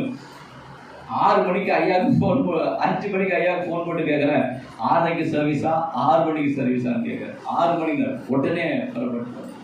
அப்போ எவ்வளோ நாள் படுத்துருக்கிறேன் நான்? 1.5 மணி நேரம். ஒரு பிசாசு கொண்டு வந்த ஒரு சுப்ரீம் கோர்ட் ஒரு லாயர் போய் பார்க்க ஒரே வார்த்தை சொல்லிட்டார், நீங்க போங்க, எதுவுமே நடக்காது உங்களுக்கு. அல்லேலூயா. ஒன்றும் இல்லாத விஷயம். ஏன்னா பிசாசு என்ன தெரியுமா பண்றான், நம்ம ஆவிக்குரிய வாழ்க்கையில எந்த அளவுக்கு வளர்ந்துருமோ, இப்போ அடுத்த வருஷம் எனக்கு ஆண்டவர் கொடுத்த வாக்குத்தத்தம் என்ன தெரியுமா, நான் உன்னை பெருக பண்ணுவேன், நீ இன்னும் பெருக போற, இன்னும் நீ ஒரு லெவல போக போற. ஒவ்வொரு தடவை நம்ம உயர உயர எங்கேயோ ஒரு இடத்துல நம்ம பிசாசு ஒன்றை நம்ம அடி தட்டல உடைக்க விரும்புறான். ஆண்டவர் நம்மளை விடுகிற தேவன் இல்லவே இல்லை. அல்லேலூயா. அன்னைக்கு சோர்ந்து போயிட்டு ஒரு திடீர்னு ஒரு காரை பார்த்தா பின்னாடி அங்க ஒரு வார்த்தை இருக்குது, I will fight for you, நான் உனக்காக என்ன பண்ணுவேன், யுத்தம் செய்வேன். அப்ப ஆண்டவர் நம்மோடு கூட எப்பொழுதும் இருக்கிறார். ஒரு சோதனை வந்ததுன்னா ஒரு வெற்றி, ஒரு துன்பம் வரப்போதுன்னா ஒரு மகிழ்ச்சி. அப்ப ஆண்டவர் காண முடியாத தேவனை வெளிப்படுத்துவதற்காக. அல்லேலூயா. ஒருத்தர் சொன்னாங்க, பாஸ்டர் நான் உங்களை உண்டு இல்லாம பண்ண போறேன், என்ன பண்ண போறான்? ஒண்ணு மட்டும் தெரிஞ்சு, இந்த உலகம் ஒரு மாயையான உலகம், மாயான உலகம். ரொம்ப நல்லவங்களா இருக்கிறாங்க சில கிறிஸ்தவங்க, ரொம்ப நல்லவங்களா இருக்காங்க, நித்திய வாழ்க்கைக்கு ஆயத்தமாங்க. இன்றைக்கு பணம் வரும், நாளைக்கு பணம் போகும். ஆனால் தேவனுடைய அன்பு இருக்கிறது இல்லையா, தேவனுடைய நீதி இருக்குது இல்லையா, தேவனுடைய உண்மை இருக்குது இல்லையா? அதுதான் நான் எப்பொழுதும் சொல்றது, விசுவாசி வருஷம் வருஷம் வருஷம் நாளாக நாளாக நாளாக தெய்வீகத்தில் போயிடணும். ஆரம்பத்தில் வரும்போது முயல் குட்டி மாதிரி இருப்பாங்க, அப்புறம் ரொம்ப வருஷம் போன உடனே எப்படி ஆயிடும், முள்ளமன்றி மாதிரி ஆயிடுறாங்க. அவருடைய பேச்சு, அவருடைய செயல்பாடு எல்லாமே பார்த்தீங்கன்னா அவங்க அப்படியே ரொம்ப பெருமையாயிடுறாங்க. ஆனா ஆரம்பத்துல முள்ள பன்றி மாதிரி வந்து நாளாக எப்படி நம்ம மாறணும்? முயல் குட்டி மாதிரி மாறிடணும். அதுதான் கிறிஸ்தவ வாழ்க்கை. அன்னைக்கு திங்கட்கிழமை சாயங்காலம் வேளாங்கண்ணியில அந்த வேளாங்கண்ணின்னா அந்த வேளாங்கண்ணி ரோட்லயே ஒரு துதியின் தோட்டம் என்ற சபையில கூடார பண்டிகை பேச போயிருந்தேன். அப்ப நாங்க பேசின வார்த்தை தீர்த்தின் புத்தகத்துல 2ஆம் அதிகாரம் 7ஆம் வசனத்தை அங்க எடுத்து பேசின வார்த்தை, நீயே எல்லாவற்றிலும் உன்னை மாதிரியாக காண்பி. இன்னைக்கு மாதிரியாக இல்ல, எல்லாரும் ஒரு மாதிரியா இருக்கிறாங்க, ஒரு மாதிரியா இருக்கிறாங்க. There is no example life, there is no any model life. எல்லாம் ஒரு மாதிரியா தான் போறாங்க. அன்னைக்கு சபைக்கு வந்தப்போ என்ன துதி பாடல் ஆராதனை, என்ன ஜெபம், என்ன வைராக்கியம்.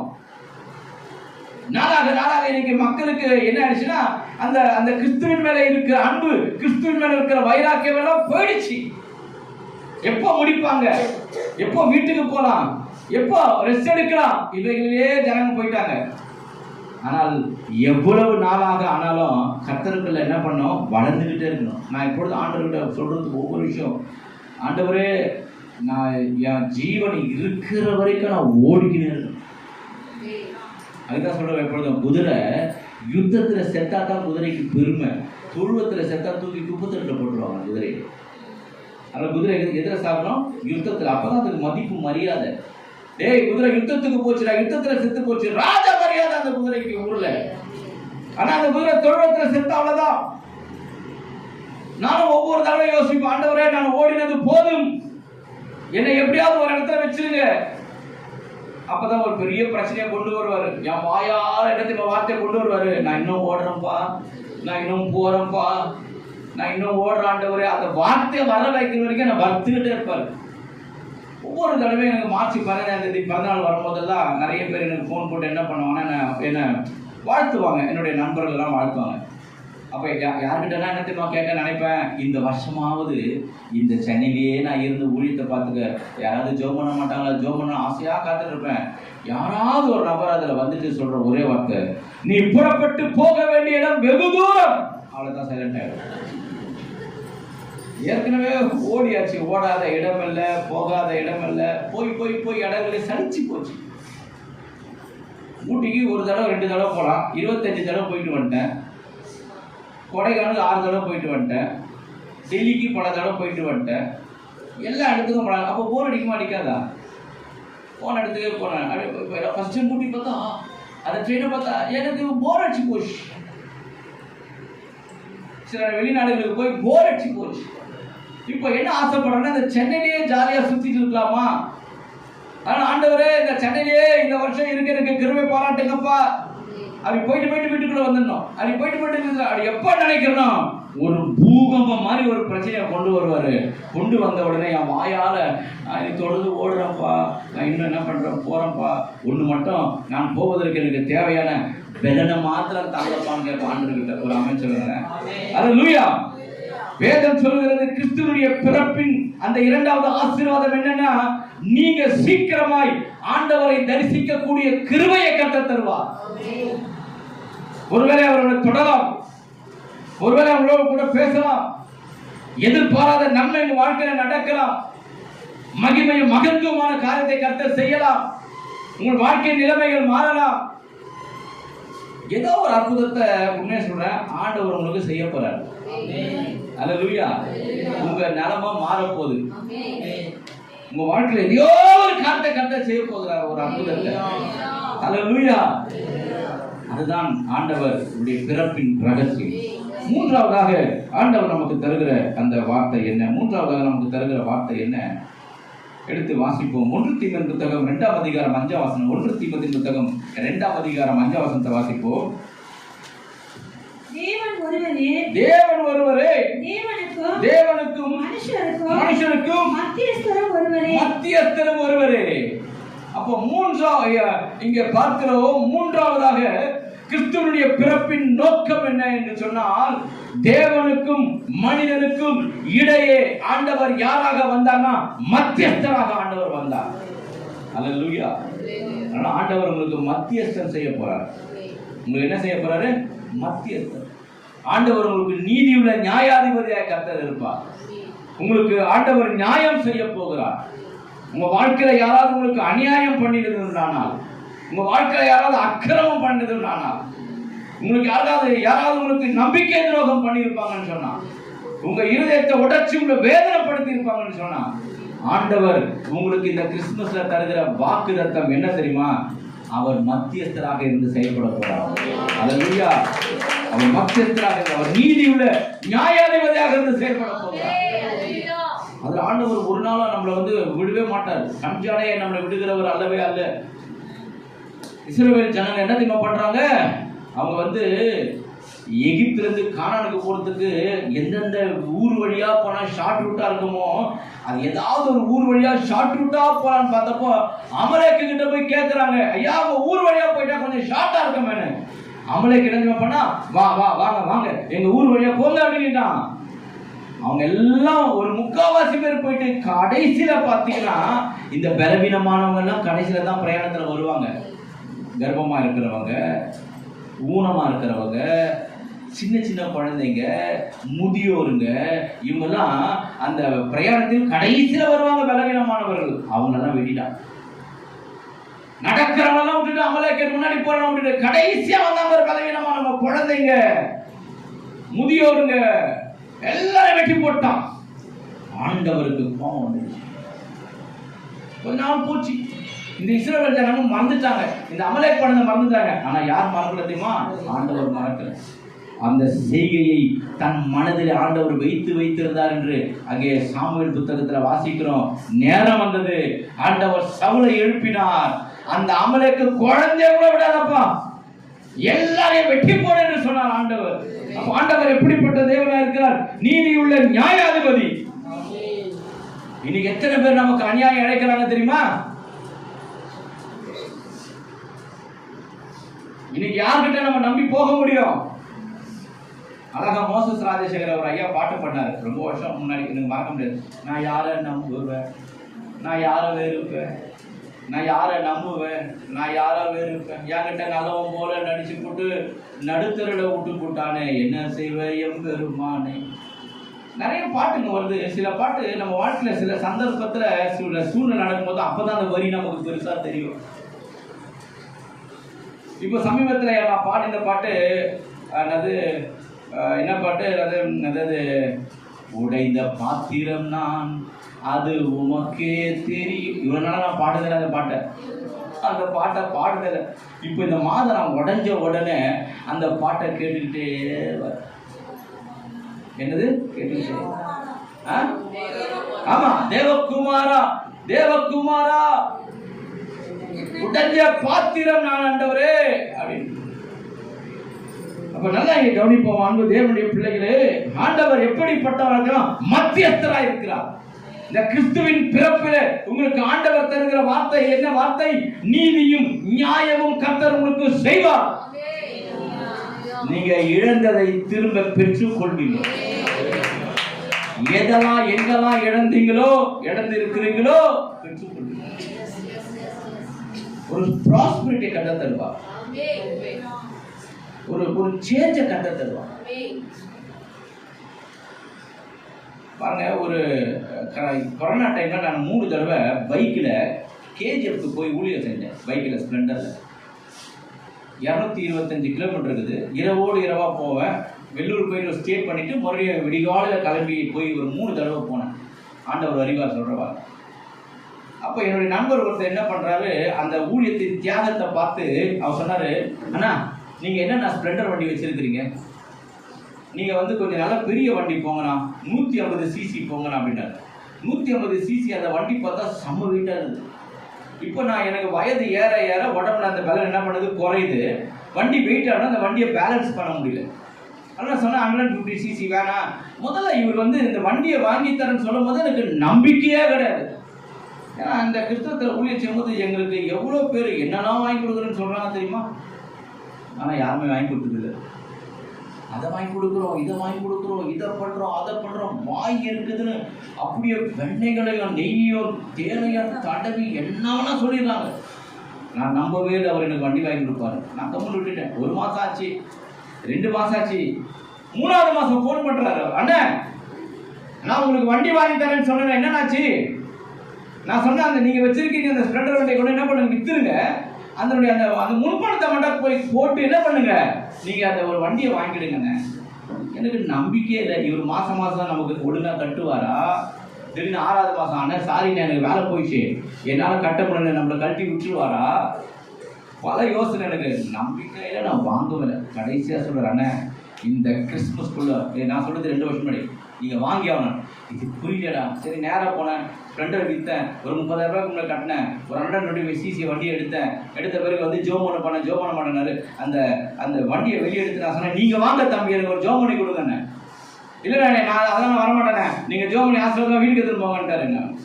அன்னைக்கு வீட்டுக்கு எடுத்துன்னு சொல்லிட்டு பிறகு அந்த வீட்டுக்கு வந்த பிறகு எனக்கு ஃபோன் பண்ணுறாரு அவர், அண்ணனாரு. அப்போவே நான் பயன்படுறேன், என்னடா இது அண்ணன், உடனே வேலையில் போயிடுச்சு அவருக்கு, மாதம் மாதம் கட்ட மாட்டாரான்னு. அண்ணன் உங்களுக்கு நான் வாங்கி கொடுத்த நேரம் தெரியல, உங்களுக்கு என்ன சொல்ல வரீங்க இப்போ? உங்களுக்கு நான் வாங்கி கொடுத்த நேரம் பாஸ் ஆகிற சொல்ல நல்ல நேரம். 10 வருஷத்துக்கு முன்னாடி காணாம போன புல்லட்டு கிடச்சிச்சுண்ணே. எத்தனை வருஷம் முன்னாடி காணாம போன புல்லட்டு? 10 வருஷம் முன்னாடி புல்லட்டை திருடின்னு போயிட்டுருக்காங்க யாரோ. அந்த திருடின்னு போன கூட என்ன பண்ணியிருக்காங்க, கொண்டு போயிட்டு சர்வீஸ் சென்டர் விட்டுருக்காங்க. அந்த சர்வீஸ் சென்டரில் இருக்கிற அந்த நம்பர் எல்லாம் ஏற்கனவே கம்ப்யூட்டரில் ஃபீட் ஆகிருக்கு பொழுது இவ்வளோ சார்ஜ் ஆகிருக்குன்னு என்ன பண்ண, மெயில் அடிச்சா பாருங்க, அந்த மெயில் இவர் செல்ஃபோனுக்கு வந்துடுச்சு. என்னடா இது, நம்ம 10 வருஷம் முன்னாடி காணாம போன புல்லட்டு இங்கே வந்திருக்குதுன்னு அதை பார்க்க போய், அது எங்கே இருக்குது, ஆம்பூரில் இருக்குது. ஆம்பூருடைய ஸ்டூடெண்ட்டுக்கு ஃபோனை போட்டு அந்த இடத்துல போய் பார்த்து வண்டியை லாக் பண்ணி, எப்படியோ வண்டி ஆண்டோடைய கிருபையினால அவருக்கு வந்து சேர்ந்துச்சு. வராமன்னு சொல்லுங்க. 2 வருஷம் அந்த வண்டி டியூ என்ன பண்ணாரு, கட்டி முடிச்சிட்டாரு. முடிச்சுட்டு அடுத்தது சொல்றாரு, அண்ணே ஆண்டவர் என் மனசுல பேசுறாரு, நான் உங்களுக்கு புது கார் வாங்கி தர போறேன்னாரு. எப்பா வானாடா, ஏற்கனவே ஒரு நல்ல கார் வச்சிருக்கேன். போன வருஷம் காரில் தான் வந்தேன். ஒரு ஸ்விஃப்ட் கார் ஒன்று செகண்ட்ஸில் வாங்க, அருமையான கார், 2018 யூஸ் பண்ணிட்டேன். நான் சொன்னேன், வேணாப்பா, எனக்கு என் கார் நல்லா ஓடிக்கிறது, இப்போ தான் லோனை நான் அடைச்சி முடிச்சேன். அவர் என்னை விட்ற 1 வருஷம் வேணாம் என்னை விட்ற பாரு இல்லை. போன வருஷம் ஆண்டோடைய பெரிய கிருபினால பிரீசா கார் வாங்கி கொடுத்துருக்கிறார் அவர். ஒரு தனிப்பட்ட மனுஷன் எனக்கு மாதம் 8,000 ரூபாய் அந்த காருக்கு அனுப்புறாரு. இந்த 1 வருஷமா அதை கட்டி முடிக்க கர்த்தர் கிருபை பாராட்டுகிறார். ஒரு ஆமென் சொல்லுங்க. அல்லேலூயா. நம்முடைய ஆண்டவர் எப்படிப்பட்டவர் தெரியுமா? நமக்கு ஆண்டவர் நம்மை நன்மையினாலும் கிருபையினாலும் நம்மை நடத்துகிறார். உங்களுடைய நிலைமையை கர்த்தர் மாற்றுவார். உங்களுக்கு ஒரு பெருக்கத்தை கர்த்தர் தருவார். உங்களுடைய இடங்களை கர்த்தர் விசாலமாக்குவார். உங்கள் பிள்ளைகளுக்கு ஆண்டவர் ஒரு எதிர்காலத்தை தருவார். நிறைய கேள்வியோட கூட சில சந்தர்ப்பத்தில் இறுக்கமா உட்கார்ந்து இருப்போம். எதுவுமே நடக்கல, சும்மா ஆராதனைக்கு போறேன்னு எதைனாலும் தெரியல. ஆண்டவர் கிட்ட வந்து இப்போ உடனே என்ன ஜெபம் பண்ணுகிறேன்னா, அடுத்த டைம் நான் வரும்போது உங்களுக்கு சாட்சி கொடுக்கணும், சொந்த வீட்டுக்கு நான் போயிட்டு சாட்சி கொடுக்கணும். அல்லேலூயா.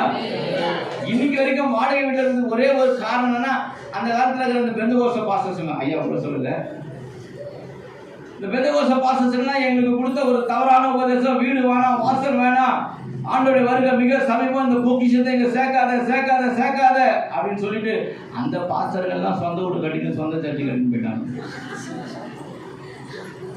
இவங்களை சத்தியத்தை நம்பி துரோகம் மோசம் போயிட்டேன். ஏசிய சர்ச்சிலிருந்து சத்தியத்தை கேட்டவன் ஜி சுந்தரம் தாத்தா அவரு பிரசங்கம் பண்ணும்போது நான் சண்டே கிளாஸ் படிக்கிறேன். நம்முடைய குடியிருப்போம் இங்க நமக்கு பொன்பொருள் வேண்டாம், பொக்கிஷம் வேண்டாம், ஒண்ணு வேண்டாம், எல்லாவற்றையும் பலவற்றையும் சேர்க்க வேண்டும். ஜி சுந்தரம் தாத்தா பிரசங்கம். சாம் சுந்தரம் பார்த்து ஐயா அருமையான தேவ மனுஷன், அவரை பத்தி நான் சொல்லக்கூடாது. அவங்கெல்லாம் கடன் வாங்கி சொந்த சர்ச்சை கட்டிக்கணும். இந்த சத்தியங்களை நம்பி ஒவ்வொரு தடவையும் எங்க அப்பா வீடு வாங்குறான், வாசல் வாங்க சொல்லப்படுறான், வாயா இன்னைக்கு வாடகை மாசம் 16,000 ரூபாய் எண்ணி கொடுக்கும்போது 500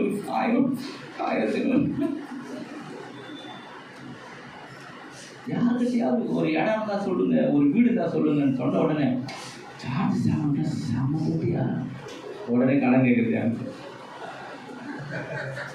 ஐயா ஒரு 50,000 கூட ஐயா ஐயா வீடு வாங்கன்னு சொன்னீங்க ஐயா. ஐயா ஏதோ லேண்டு கேட்டீங்களா ஐயா? ஒரு உண்மையை சொல்லட்டுங்களா, ஆண்டவருடைய வருகை இந்த நிமிஷம் கூட இருக்கட்டுங்க, நான் வேணாம் சொல்லலை. ஆமென். இங்க இருக்கிற நீங்க எல்லாம் சொந்த வீட்டோட வாழுங்க. அல்லேலூயா. வாடகை வீட்டில் இருந்து ஒரு வறண்ட, அதாவது துரோகிகள் தான் வாடகை வீட்டில் இருப்பான்னு பைபிள் சொல்லுதுலாம். நான் எந்த விதத்தில் என்ன துரோகம் பண்ணணும் தெரியல. என் பிள்ளைகளை நான் வாடகை வீட்டில் வைக்கக்கூடாது. ஆண்டவர் வரட்டும், அந்த கட்டை கொடுக்குற சொந்த வீட்டை இங்கே விட்டுட்டு பரலோகத்துக்கு போறேன். அல்லேலூயா. அந்த கடைசி காலத்துல அநேகர் வருகையை குறித்து பேசுறது சந்தோஷம். வருகையை நான் 100% நம்புகிறேன். அவர் வருகிற வரைக்கும் என்ன பண்ண போறீங்க? வீடு வேணாவா? வாசல் வேணாவா? நீர்நிலம் வேணாவா? தோப்புத்துறை வேணாவா? இப்படியே காலம் ஃபுல்லா வாடகை வீட்டிலே இருக்குதா? எத்தனை பேர் வாடகை வீட்டில் இருக்கீங்க? கோச்சிக்காதீங்க, கை தூக்குங்க. உங்களுக்கு நானும் உங்களுக்காக ஜெபிக்க விரும்புகிறேன் கடைசி நேரத்தில். இவ்வளவு பேர் இருக்கீங்க பாருங்க. ஐயா பாசம் வாடகையில தாங்க பாருங்க. அப்ப இந்த செய்தி பவர்ஃபுல்லா இருக்கும் அவருக்கு. அன்னைக்கு வில்லிவாக்கத்துல 50,000 ரூபாய் லேண்டு. எங்க பாசு என் கண்ணை திறக்கவே இல்லை. வேதனை கண்ணை திறக்கவே இல்லை. 5 ஸ்டார் ஹோட்டல் வேலை செய்ய மாசம் 20,000 சம்பளம் வாங்குறிய, ஒரு லேண்டை வாங்கியா, ஒரு வீடு வாங்கியா, ஒரு வாசலம், கண்ணை திறக்கவே இல்லை. கண்ணை அதுதான் வேதனை எனக்கு. கிறிஸ்தவம் என்ன சொல்றா? கிறிஸ்தவம் முதல்ல வாழ சொல்லி கொடு, வாழுங்க, அப்புறம் போய் சேருவோம். வாழும் போது இன்னைக்கு நீ செத்தா எங்க போவ, நான் எங்க போனா உனக்கு என்ன? இன்னைக்கு நீ செத்தா எங்க போவ? நான் வாழ வந்திருக்கிற எனக்கு மக்களை செத்தா எங்க போவேன்? இதே 40 லட்சம் இருந்தா நான் எங்க போனா உனக்குனா? இன்று மரித்தால் எங்கே போவாய்? நீ எங்க போறியா? அங்கதானே போற.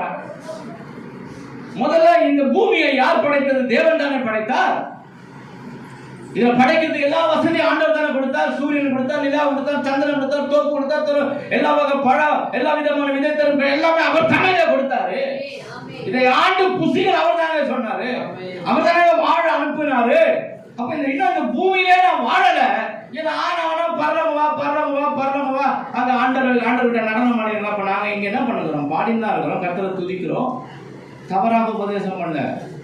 இந்த கடைசி காலத்தை பத்தி பிரசங்கம் பண்ற எத்தனை பேர் இப்போ கோட்டீஸ்வரரா இருக்காங்க தெரியுமா? எனக்கு தெரியும். நான் பழகாத பாஸ்டர் இல்லை, பேசாத பாஸ்டர் கிடையாது, எங்களுக்கு தெரியாத விஷயமே கிடையாது. உள்ளங்கையில வச்சிருக்கிறோம் அவ்வளோத்தையும் அப்படியே ப்ரூஃபோட கூட. 100% ஆண்டவர் மறுபடியும் வரப்போகிறது உண்மை, சத்தியம். அவர் வர வரைக்கும் வாழுங்க, அவர் வரைக்கும் சந்தோஷமா இருங்க. நகை நட்டை வாங்கி போட்டுங்க, வச்சுக்காதீங்க. நல்லா வசதி வாய்ப்பை கொடுத்தா என்ஜாய் பண்ணுங்க. லக்ஸரியை பத்தி சொல்லலைங்க, கம்ஃபர்டபிளை பத்தி பேசுறங்க. அல்லேலூயா. சந்தோஷமா இருங்க. ஏன் இந்த கிறிஸ்துவத்துக்கு நிறைய பேர் வரத்துக்கு யோசிக்கிறாங்க? அவர்களை நாம் வெறுமையாக்குகிறோம். நிறைய உபதேசத்தினால் அவங்க வெறுமையாக்குவது பயப்படுறாங்க இந்த கிறிஸ்துவத்துக்கு வரத்துக்கு. இது வரைக்கும் ஒரு 9 தடவை ஹையத் ஹோட்டலில் போனேன். எத்தனை கோட்டீஸ்வரம் உள்ள வராங்க ஹையத் ஹோட்டலில். 7 ஸ்டார். நேற்று நைட்டு அங்கே போயிட்டு தான் வந்தேன். அங்கேருந்து போய் தான் நாங்கள் பயிற்சி போனோம். எத்தனை எவ்வளோ பேர் எங்கேயோ இருக்கிறாங்க. அந்த உலக ஆசைக்கு நான் சொல்லவில்லை. இம்மையிலும் நம்ம ஆசீர்வாதமா இருக்கணும், மறுமையிலும் நம்ம ஆசீர்வாதமா இருக்கணும். அதைத்தான் ஆண்டவர் கிட்ட கேட்டு ஆசீர்வாதம் வாங்கினேன். ஒரே வார்த்தை சொல்லிட்டு ஆண்டவர்கிட்ட, அந்த காலத்துல கஞ்சி குடிச்சப்பா நான் கூட நான் பண்ண ஜபத்தில் ஒரு ஜபம், ஆண்டவரே நீங்க எப்போ கஞ்சி கொடுத்தா நான் குடிக்க ரெடியா இருக்கிறேன். ஆனா என் பிள்ளைங்க கஞ்சி குடிக்காது. அதுங்க எப்பவும் ஃப்ரைட் ரைஸ் கேட்குதுங்க, அதுங்க பர்கர் கேட்குதுங்க, அதுங்க பானிபூரி கேட்குதுங்க, பீஸா கேட்குதுங்க. அப்படியே கருத்து கொடுத்துருக்கிறாரு ஆண்டவரை. என் பிள்ளைங்க பர்கர் மாதிரி இருப்பாங்க. உண்மையை சொல்றேன். நான் கஞ்சி குடிச்சு வளர்ந்தாலு, கூடு குடிச்சு வளர்ந்தாலு, சோறு தண்ணி இல்லாம வளர்ந்தாலு, ஒரு நாள் ஒரு டீ தான் எங்க வாழ்க்கையை ஒரு நாள் நடத்தின வாழ்க்கை எத்தனை நாட்கள் இருக்கிறது. கிழிஞ்சு போன துணி, கிழிஞ்சு போனதெல்லாம் நான் போட்டு அந்த காலங்கள் உண்டு. ஆனா என் பிள்ளைங்க எனக்கு அது நடத்தாது, என் பிள்ளைங்க அதை விரும்பாதுங்க. இல்லைன்னா அந்த மறுபடியும் என் பிள்ளைங்களுக்கு நான் கிழிஞ்ச துணி போட்டா ஏற்றுக்க மாட்டாங்க. என் பிள்ளைங்களுக்கு நான் வறுமையை கஷ்டத்தை காமிச்சா என் பிள்ளைங்க கடவுளுக்குள்ள வரமாட்டாங்க. ஐஸ்வர்ய சம்பளத்தின் தேவன் சொன்னா போதுமா?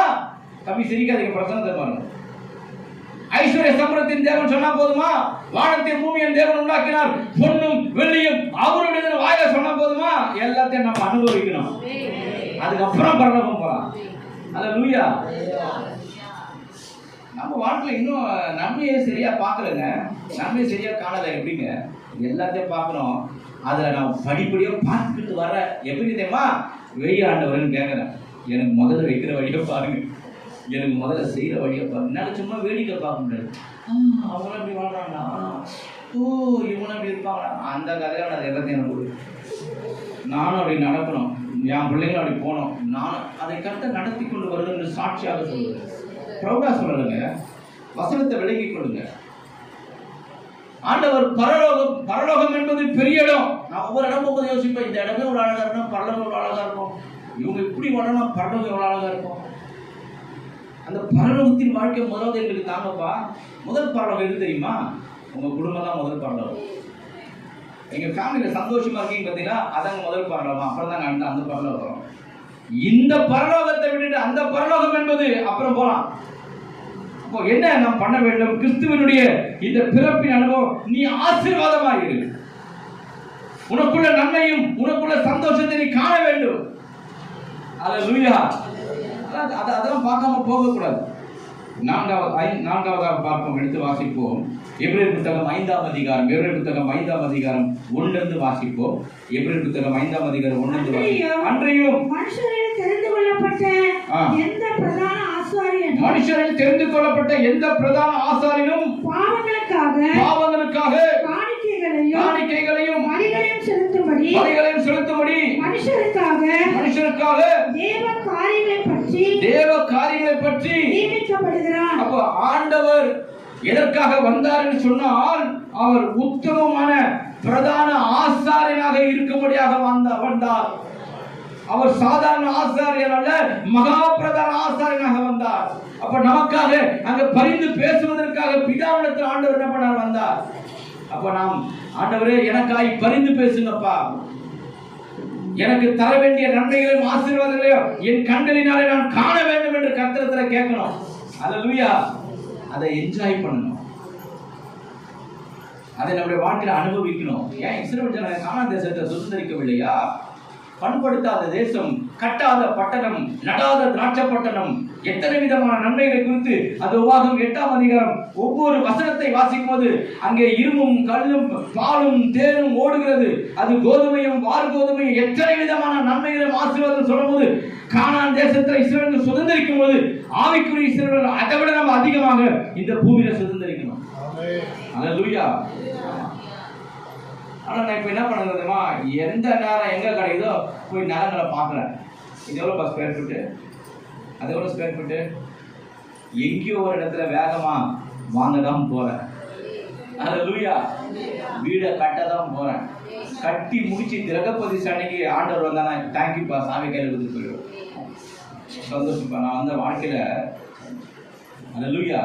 ஏன் சொன்னா, ஜனங்களுக்கு என்ன போதிக்கணும்? வாழ கற்றுக் கொடுக்கணும். கிறிஸ்தவர்கள் நேர்மையா வாழு, நீதியா வாழு, நன்மையா வாழு, சந்தோஷமா வாழு, மகிழ்ச்சியா வாழு. அதுதான். நீ வாடகை வீட்டில் வாழு, நீ காலம் கூட வாடகையை கொடுத்துட்டு. ஏன்னா இந்த வாடகை வீட்டில் இருக்கிறதுல என்ன பிரச்சனை? ஹவுஸ் ஓனர் தான் பிரச்சனை.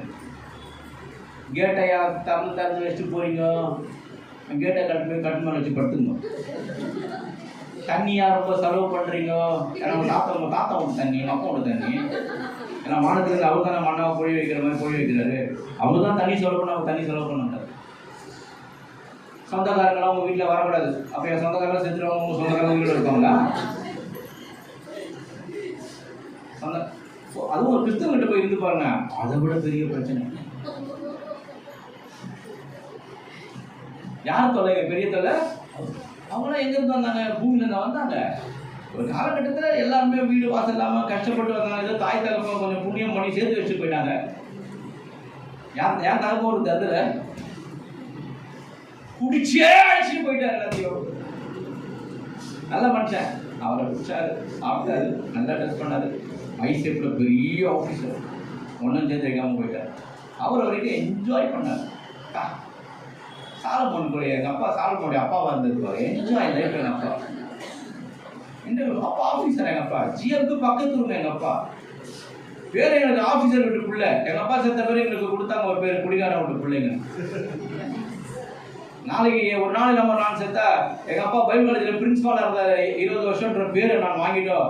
எத்தனை வருஷமா நான் வாங்கிட்டு தான் நான் போவேன். அல்லேலூயா.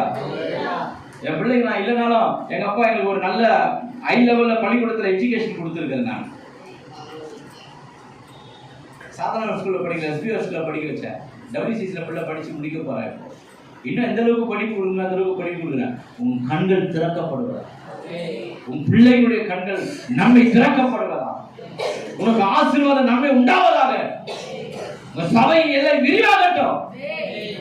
பாசுக்கு கர்த்தர் இந்த இடத்திலே சொந்த வீட கர்த்தர் கொடுங்க. கரங்களை தட்டி ஆண்டவர் மகிமைப்படுங்க. நான் வாடகை வீடு வேணாம், இரவும் பகலும் ஜெபம் பண்ணோம். அல்லேலூயா. ஆமா, சாதாரணமான எங்கே போயிடறாங்க.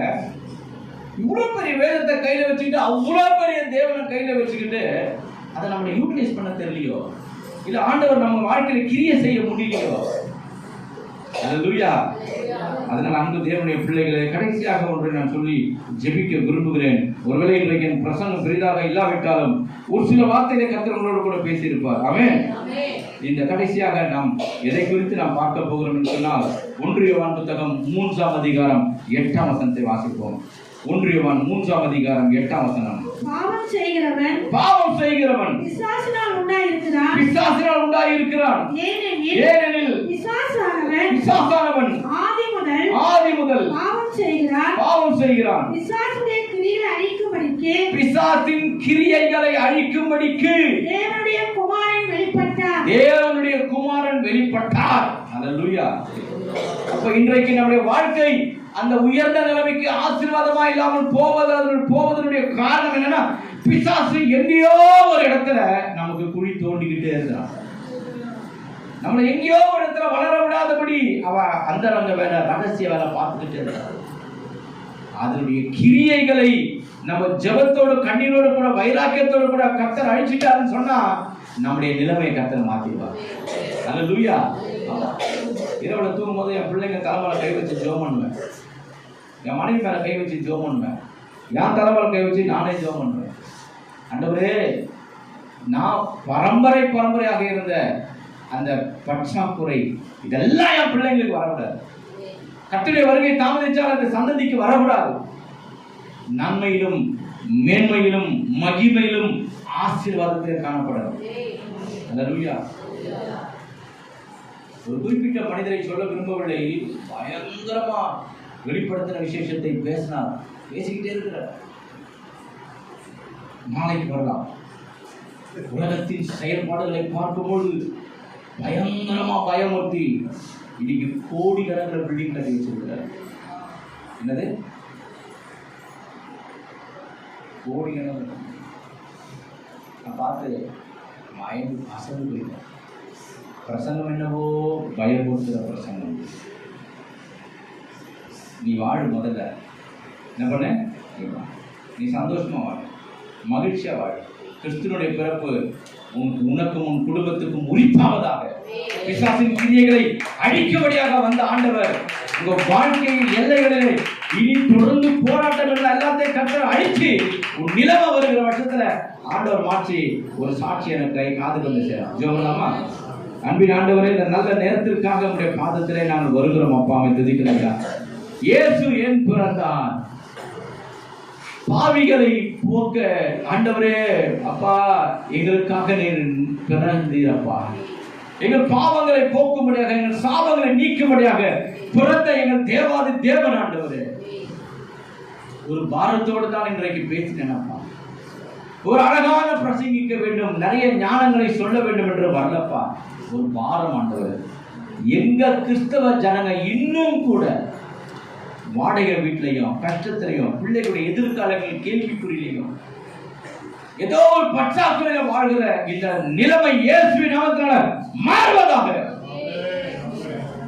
கிறிஸ்து எங்களுடைய இல்லத்தில, எங்கள் உள்ளத்தில மாத்திரமல்ல, எங்களுடைய என்னென்ன தேவைகள் இருக்கிறதோ அந்த தேவைகளை எங்கள் ஆண்டவர் நிவிர்த்தி பண்ணுவதற்காக பிறந்தீர் அல்லவா. இந்த உலகத்தை நாங்கள் ஜெயிக்கவும், உலகத்தின் நன்மையின் ஆசீர்வாதங்களை நாங்கள் நிரப்பப்படவும் எங்களுக்கு உதவி பாராட்டத்தக்கதாக ஜெபிக்கிறேன். இந்த நேரத்தில் வாடகை வீட்டில் இருக்கிற கரங்களை தூக்கினவர்களுக்காக சொந்த வீடு 2027 போறதுக்குள்ளாக 2026க்குள்ள இயேசுவின் நாமத்தினால நிறைய வீடுகள் கிரக பிரதிஷ்டை பண்ணப்படுவதாக. திருமணமாகாமல் இருக்கிற பிள்ளைகளுக்கு இயேசு நாமத்தில் நல்ல அருமையான எதிர்காலத்தோடு கூட அமையத்தக்கதாக. வேலை இல்லாத வாலிபர்களுக்கு நல்ல வேலையையும், குழந்தை பாக்கியம் இல்லாதவர்கள் நல்ல குழந்தை பாக்கியத்தோடு கூட, வியாதியில இருக்கிறவர்கள் இயேசு நாமத்தில் நல்ல ஆரோக்கியத்தையும் கர்த்தர் கட்டளையிட்டு துதிக்கிறேன். இந்த நிலைமை மாற நான் உன்னை ஆசீர்வதிப்பேன், நீ ஆசீர்வாதமாய் இருப்பாய் என்ற வார்த்தையின் பிரகாரம், நான் உன்னை பெருக பண்ணுவேன் என்ற வார்த்தையின் பிரகாரம் இந்த சபை பெருக்கத்திலையும் நன்மையிலும் ஆசீர்வாதத்திலும் சிறந்து விளங்குவதாக ஜெபிக்கிறேன். ஊழியக்காரன் ஆசீர்வதிக்கிறார் இயேசுவின் நாமத்தினாலே பிதாவே. ஆமென் ஆமென்.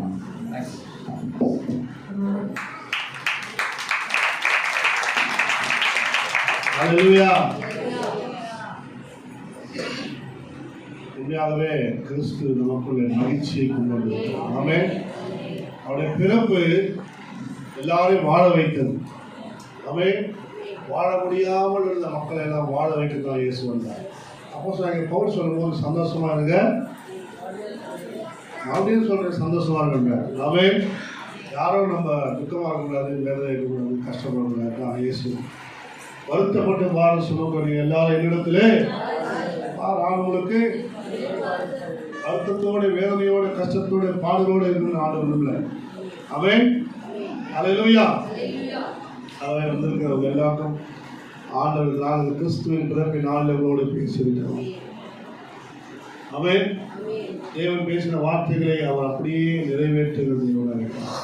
வெள்ள கண்களை மூடுவோமா? எல்லாரும் கண்களை மூடுவோம். ஆண்டவர் என்னோட பேசின வார்த்தைகளுக்காக ஸ்தோத்திரம். நான் பாஸ் சொன்னது போல அடுத்த ஆண்டில் அவர் புதிய வீட்டுக்குள் நுழைவு.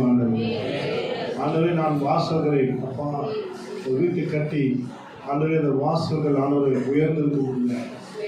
அந்த வாசல்களை உயருங்கள், அனாதி கதவுகளை திறவுங்கள். மகிமையின் ராஜா ஒட்டு என் வீட்டுக்குள்ள மகிமையின் ராஜா ஒட்டு வசிக்க வேண்டும். ஆமே. நேற்று தினத்தில் சிறு பிள்ளைகள் அந்த வசனத்தை சொல்லும்போது நான் சந்தோஷப்பட்டேன். ஆமே. வாசல்களை உயர்ந்த அனாதி கதவுகளே திறவுங்கள், மகிமையின் ராஜா ஒட்டு ஆனந்த மகிமையின் ராஜா சேனைகளின் கர்த்தரானவர். நான் வீடு கட்டப்பொழுது கட்டி முடிச்ச பிறகு என் வீட்டுக்குள்ள இயேசு நுழைய வேண்டும். ஆமே. ஹல்லேலூயா. சகை வீட்டுக்கு இயேசு வந்தார், அந்த வீட்டுக்கு ரட்சிப்பு வந்தது. ஆமே. பேதுரு மாமி வீட்டுக்கு வந்தீங்க, சுகம் வந்தது. ஆண்டவரே கர்த்தாவே நீங்க போன இடங்களெல்லாம் அற்புதம் அற்புதம். ஆண்டவரே கர்த்தாவே வரிசை வீட்டுக்கு போனீங்க, அவன் கூரையை பிரிச்சுட்டு அந்த வீட்டில் ஒருத்தர் இறக்கி சுகம் பெற்றுக்கொண்டாங்க. 4 பேருடைய விசுவாசத்தை கனப்படுத்துறீங்க ஆண்டவரே. அதுபோல எங்கள் வீடு உங்கள் நாம மகிமைக்காக இருக்க வேண்டும். அப்பா உங்கள் நாம மகிமைப்பட வேண்டும். கர்த்தர் இந்த வீட்டை கொடுத்தார், வீட்டுக்குள்ள என் வீடு ஜெப வீடு என்று சொல்லப்படும். சொல்லுற அளவுக்கு என் வீட்டை ஆஸ்வதிக்க சொல்லுங்க. எல்லாம் சொல்லுவோமா? ஆனால் என் வீட்டை ஆஸ்வதிக்கப்பா, நான் ஆசீர்வாதமா இருக்கணும் ஆண்டவரே. என் வீடு ஆண்டவர் எப்போதும் ஆசீர்வாதமா இருக்க வேண்டும். ஒரு மகிழ்ச்சியின் வீடா கிறிஸ்துவ வீடுன்னு சொன்னா ஒரு மகிழ்ச்சியா இருக்கணும். ஆமென். சாது சிலப்பா சொல்லுவாரு, கிறிஸ்துவ வீடுனால ஒரு கலகலப்பா இருக்குமா. அவர் சொல்லுவாரு, அவர் இந்துவா இருக்கும் போது பார்ப்பாராம், 10ஆம் தேதி வந்தாலும் சந்தோஷமாகறான், 20ஆம் தேதி வந்தாலும் சந்தோஷமாகறான், 30ஆம் தேதி வந்தாலும் சந்தோஷமாகறான். சிலர் பாருங்க 10 தேதி 15 தேதி ஆயிடுச்சுனாக்கா ஒரே சண்டை பிரச்சனை, என்ன பண்ணுறது தெரியல, எது பண்ணுறது தெரியல, குழப்பமா இருக்கும் வீட்டை குடும்பத்தை நடத்துறது. ஆமென். அப்படி இருக்கக்கூடாது, எப்போது மகிழ்ச்சியா இருக்க. ஹல்லேலூயா. ஆமென். அதான் கிறிஸ்துவ வீடு. வீடு வாழ்ந்திருக்கணும், மகிழ்ச்சியா இருக்கணும். நம்ம செல்லாண்டி வீட்டுக்கு போனா, மேக்ஸ் வீட்டுக்கு போனா என்ன பாருங்க, அவங்க வீடு பரலோகம் மாதிரி இருக்கும். அவங்க வீட்டில் எப்போ டீ போட்டுக்கிட்டே இருப்பாங்க அப்பா. சர்க்கரை அப்படியே அந்த சர்க்கரை கொட்டினே இருப்பார் அந்த டீ பாயில், அது அடுப்பு எரிஞ்சினே இருக்கும். நாங்கள் போனால் ஒரே சந்தோஷமாக எல்லாம் ஜாலியாக பேசி பாட்டு பாடி ஜெபம் பண்ணி ஆராதித்து அப்படி மகிழ்ச்சியான ஒரு விழாய் அவங்க வீடு காணப்பட்டது நாட்களில். அதனால் நாங்களாம் வளர்ந்தோம். அப்படியே ரொம்ப வீடு அப்படி இருக்கணும், மகிழ்ச்சியாக 4 பேர் பார்க்கும்போது இது தேவனுடைய பிள்ளைங்க வாழ வீடு பாடுது. அப்படியே இந்த வீடு எப்படி இருக்குது பாருங்க. சில சொல்லுவாங்க எங்கள் வீடு நரகம் போல இருக்குது மாஸ்டர். நரகம் போல இந்த வீடை கர்த்தர் மாற்றுவார். அதுக்கு தான் இயேசு பிறந்திருக்கிறார். அதுக்கு தான் இயேசு பிறந்திருக்கிறார். வீட்டுக்குள்ளே இயேசு பிறந்திருக்கிறார். ஆமென். அவன் சமாதானத்தை கொடுக்கிறவர், மகிழ்ச்சியை கொடுக்கிறவர். நமக்கு ஒரு பாலகன் பிறந்திருக்கிறார். நமக்கு ஒரு குமாரன் கொடுக்கப்பட்டு கர்த்தத்துவம் அவன் தோளின் மேல் இருக்கும். அதிசயமான ஆலோசனை கர்த்தர், நித்திய பிதா, சமாதான பிரபு வீட்டுக்குள்ளே வந்திருக்கிற கர்த்தாவே, வார்த்தை கேட்ட ஒவ்வொரு பிள்ளைகளையும் ஆசீர்வதி. இயேசுவின் நாமத்தில் பிதாவே. நாளைக்கு